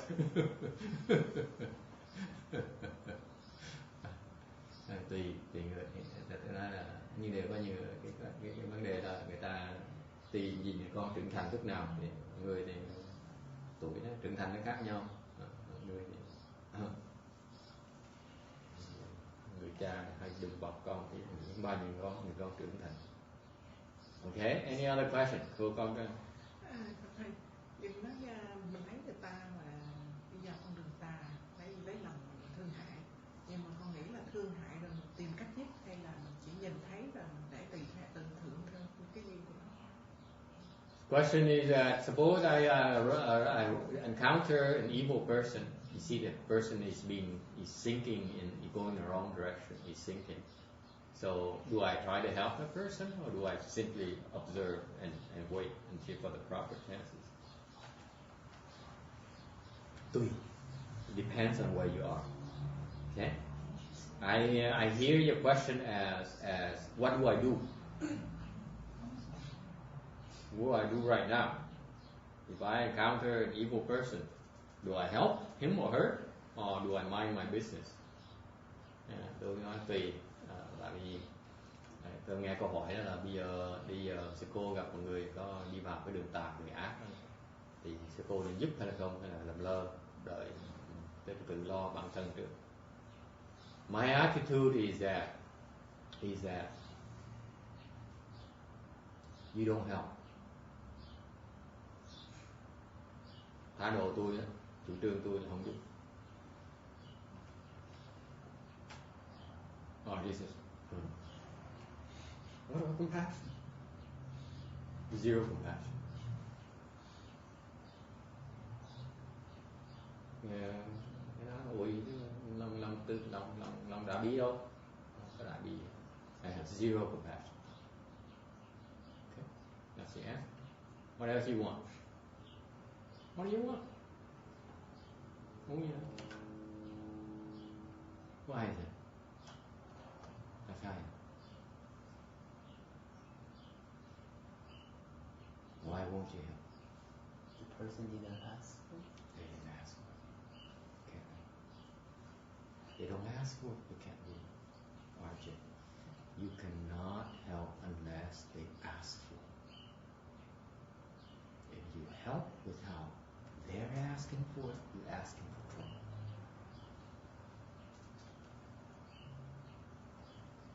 Who asked you to help me? I'm perfectly happy. I'm happy as a lark doing evil things. Tại sao vậy? Tại vì ai bảo sư cô giúp tôi đừng có hỏi nữa. Tôi đừng sung sướng, tại sao nói tôi khổ? Điên hả? Tôi kỳ, không thấy tôi sướng hay sao? Can't you see I'm so happy now with my money, with my food, my houses, my cars, and my concubines, my wine? Huh? How dare you say I'm suffering, I'm miserable? How dare you say I'm evil? Thấy sung sướng, tôi đầy đủ vật chất. Tại sao dám nói tôi là khổ? Ngu gì? Điên hả?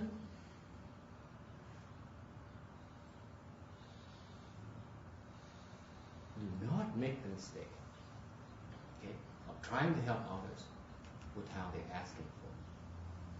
Đừng có làm cái lỗi đó. Mình không có quyền giúp ai. You have no right to help anyone until they ask for it.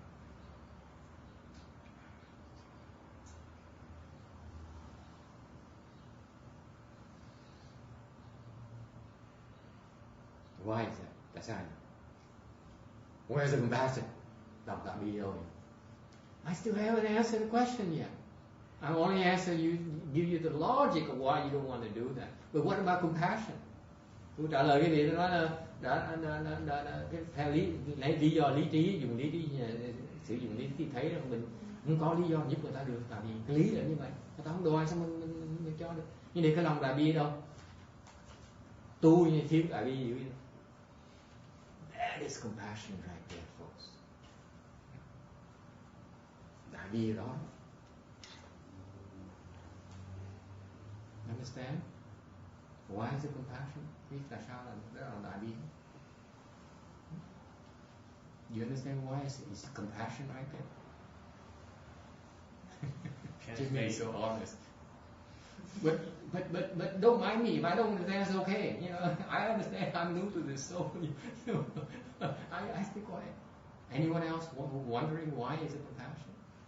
You accept what they are.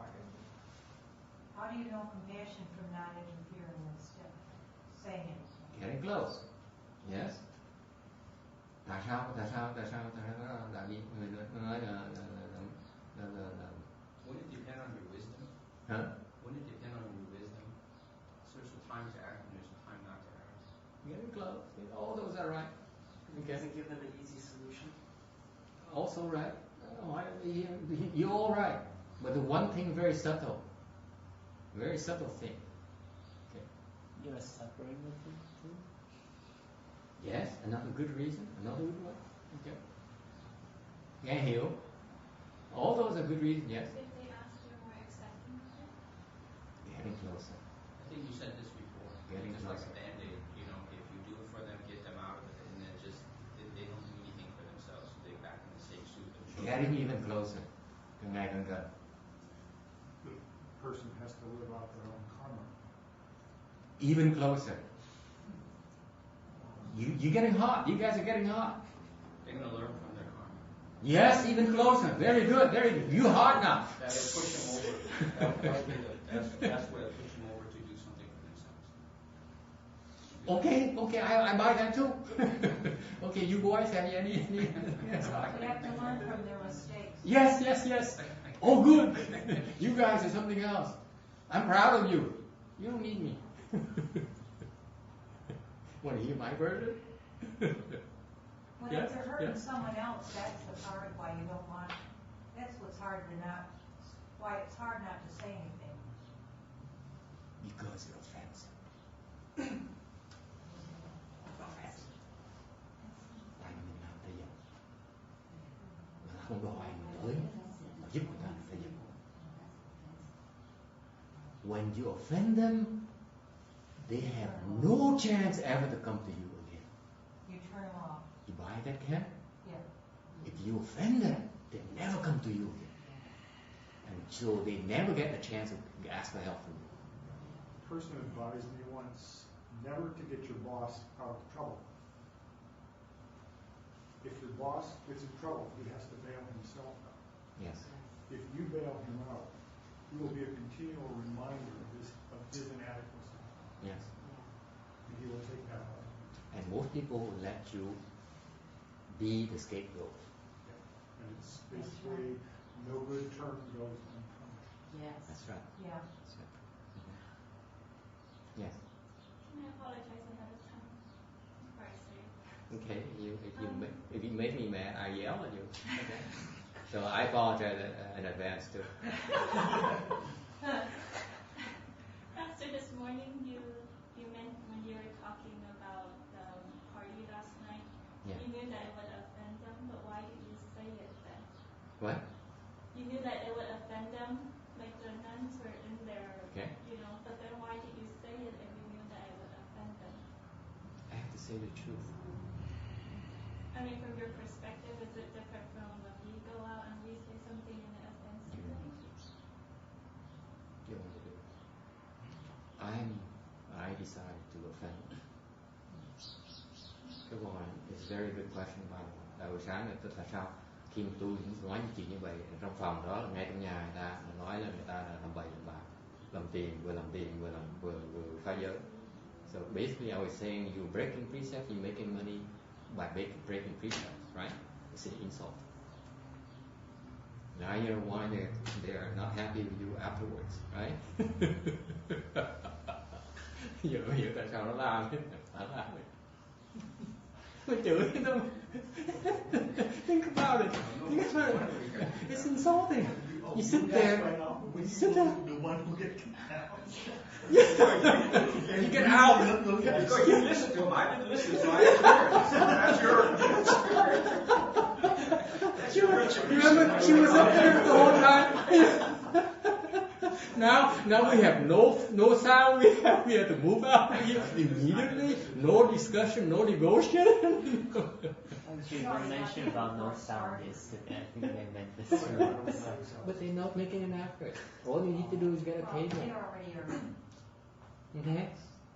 This is the pits. I'm paying money for the sound. That's what they promised me. This isn't for nothing. That's okay. We're so used to being abused. I'm so used to being abused. I don't care. What's money to me anyway?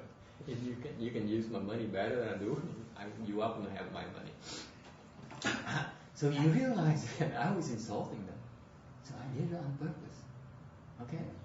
Because tôi cố ý tôi chửi người ta này. Why is that? Why is that?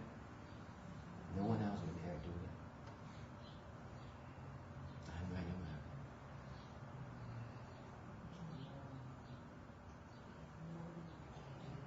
Okay? Because I planted the seeds for them. Because deep down they may disagree with me, but inside they know I have the principles, I have the Dharma, so my Dharma is correct. They may disagree with me, okay, but they have to come to recognition that they resign to the fact that they are stuck with that. Nothing to be proud of. I'm helping them realize that don't be so proud of yourself. Tôi nói tôi cố ý mà tại mặc dầu người ta không thích mình, người ta biết là mình có lý, mình nói đúng giới mà, đúng pháp mà, thì mặc dầu tôi ghét, ta giận mình bây giờ trong thâm tâm ta biết làm được. Thành mình nói gì, nghĩa là ngày nào đó mà tôi tới đây, giáo để tới đây rồi tôi biên thử tôi biên cái sách này, là thì nhìn cái mặt tôi, nhìn cái chữ viết, tôi nói là cái ông này đi, mình giúp. So what happened is that every week when they take a check from me, they go to the bank, endorse the check, put it in the bank account.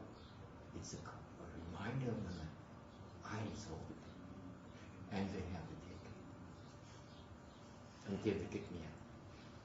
Okay, so what happens? I remind them every single week, folks, that you have something wrong here, you better fix it.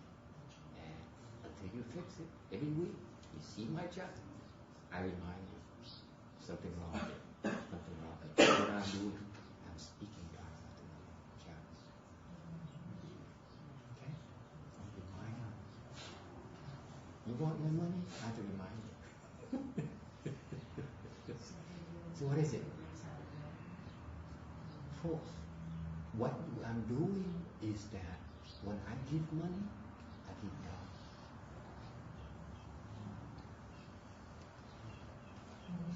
See that? That's Mahayana, folks. You don't give without giving Dharma. You don't give things, material things, without giving Dharma.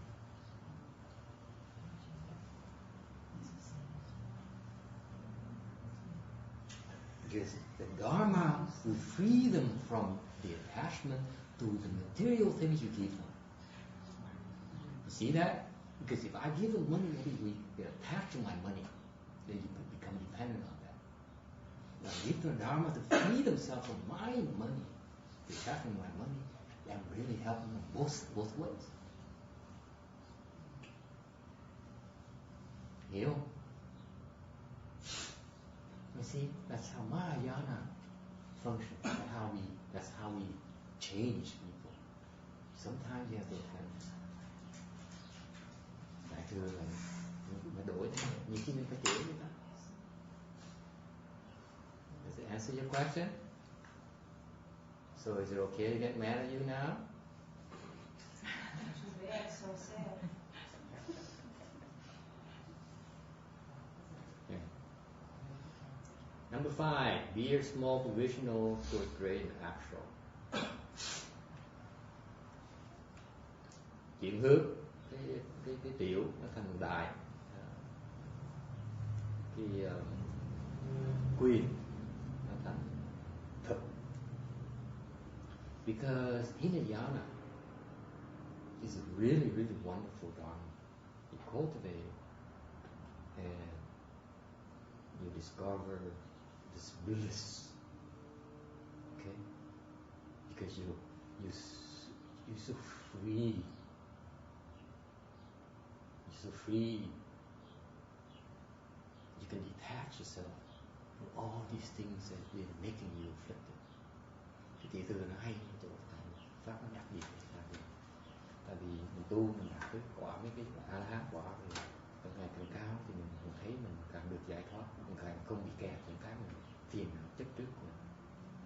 So from the first stage aha on, the freedom, the bliss from freedom gets greater and greater. The first stage aha, I will explain this state until I lecture on the Vasha Sutra.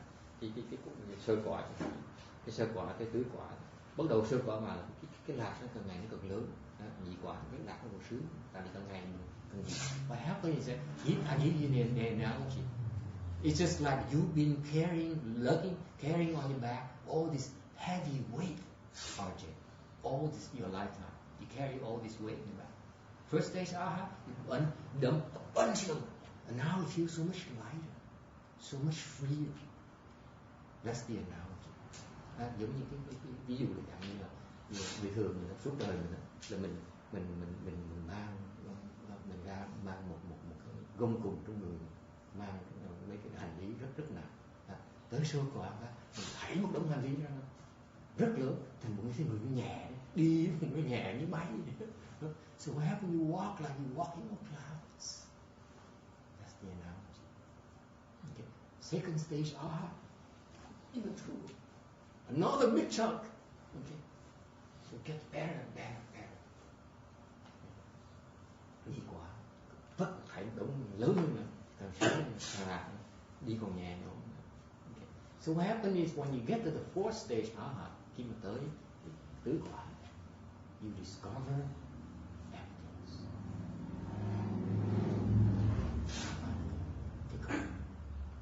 This is the first time in your life, folks, that you come face to face, RJ, with emptiness. Until then, emptiness is a bunch of words to you. Đây là lần đầu tiên mà quý vị gặp được cái không. Trước đó, cái không chỉ là tưởng tượng.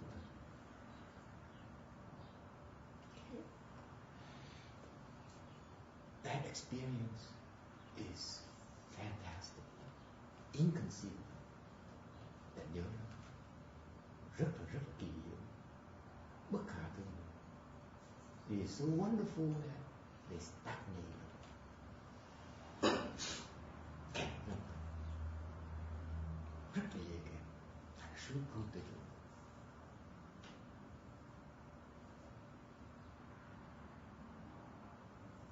Okay. Then what happens next? Would you like to know what happens next? Can I describe it to you? Không biết chuyện gì sao tiếp không? Khi thấy gặp được cái không rồi, thấy sướng quá, thấy lạc quá rồi, biết chuyện gì xảy ra nữa? You look back. You say, filled. you're all so filthy. I don't know. I don't need you.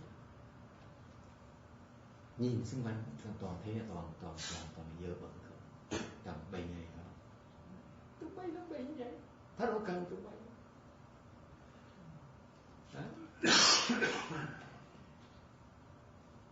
What is that? You're too smart for your own good. You reject it. You're rejecting the filth. You're rejecting the undesirable because you've seen through it. Mình đang từ bỏ những cái dơ bẩn, phàm tục.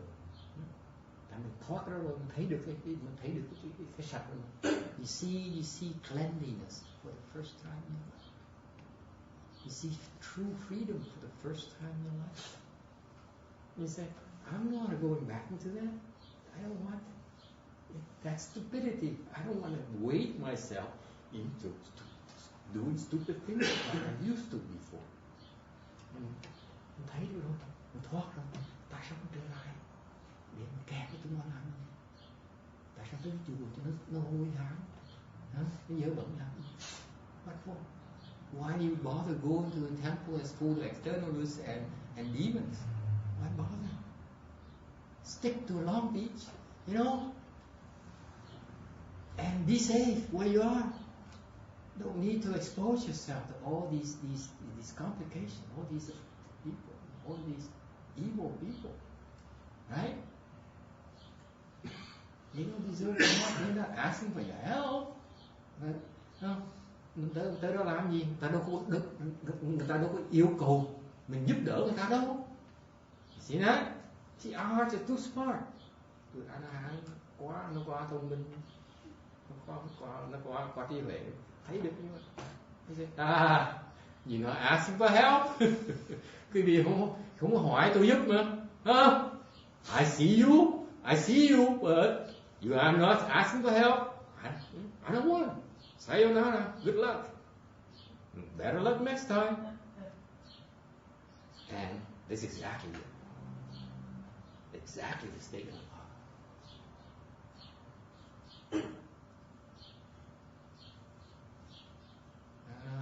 Đã thấy quý vị như vậy rồi, quý vị nhất là quý vị không hỏi tôi giúp nữa thì thôi, ráng chịu nha, cái kẹt nha, sung sướng nói kẹt nha, gặp sao? Cái kẹt rồi. Người A-la-hán và người tỷ thừa họ kẹt vào vậy chứ không có sướng. That means they are not attached to helping people. It's not the goal.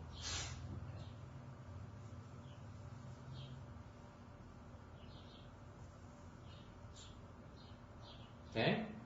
Any other questions? Yeah.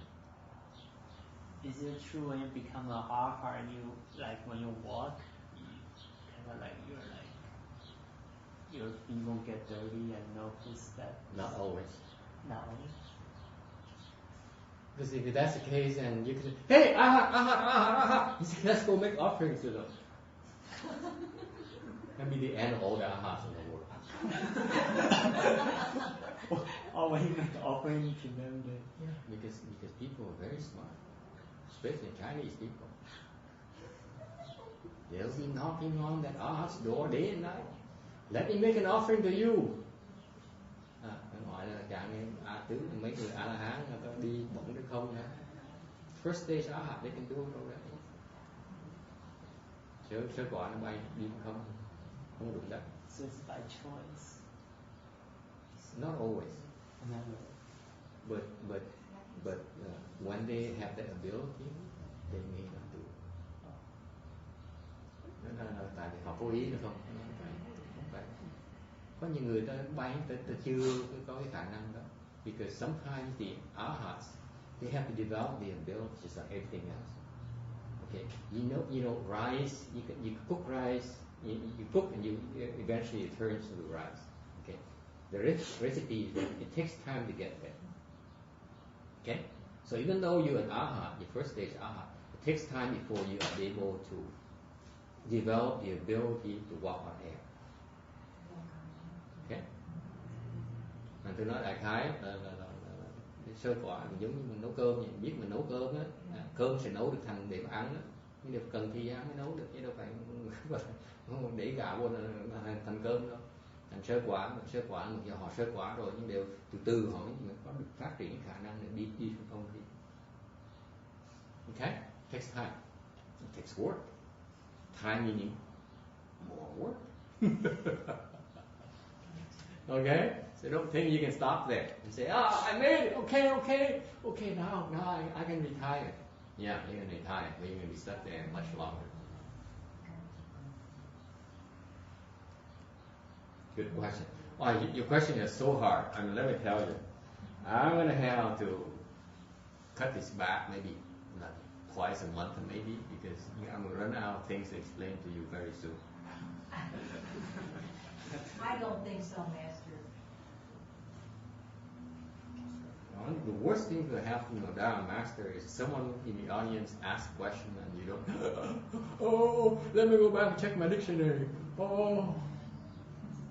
That's okay, we all learn together. Yeah, always a good excuse. I'm learning from you as well. Yes. Thank you. Okay, any other questions? Yeah. If you say the fourth stage arhat, when they meet emptiness and they don't want to be associated with mundane, isn't that another type of attachment to emptiness? Yes. Very good. That's why they stuck. They attached to that freedom. They discovered freedom. They said, "This is better than what I had before. Far, far better." Okay? That's it. I made it. Nothing else matters. Not all those things. So they attach to emptiness. That's why they stuck. That's why Bodhisattvas look at us and you're so stupid. You don't realize you're stuck there. Because it's so much better. That's why how we can veer them. See, don't ask me how to veer, okay? Because I'm not Arhat or Bodhisattva. I wouldn't know how to veer people from Arhat to Bodhisattva vehicle. Sư cô không được hỏi tôi làm sao mà đổi từ nhỏ qua đại, tại tôi không biết đổi. Tôi chỉ nói bậy thôi. Okay. But this is why. This is how the Bodhisattvas held the small turn the Arhats into the Bodhisattva vehicle, because there's so much more interesting things, so much more fun. The bliss gets even stronger, bigger later on. Okay.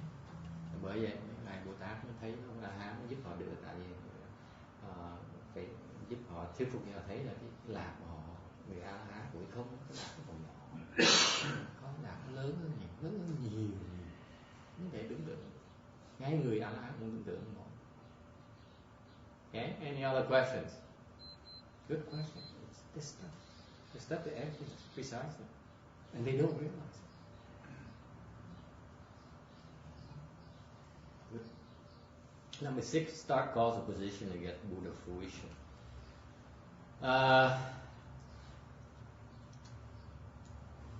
Causal position khởi cái vị để tới Phật quả.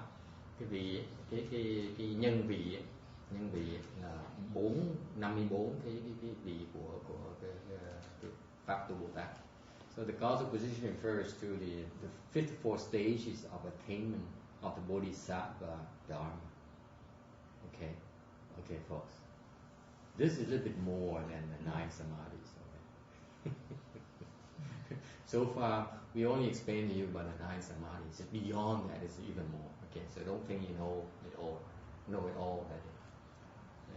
Tôi nói là mấy năm này tôi giảng mới mấy cái củ định thôi mà đừng có tưởng cái gì biết hết rồi nha.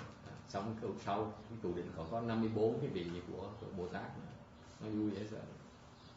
Okay, so much more. Don't be too stuck on yourself. Okay, we are slide number 23. So we went from 18 to 23 today.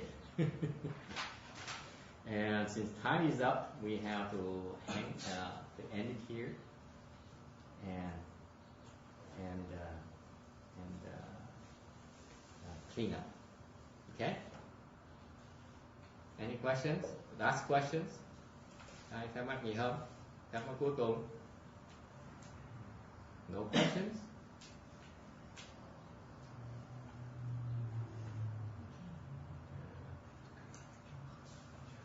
Okay, no questions then. We do a transference. Các câu hỏi thì vào hướng không biết vậy.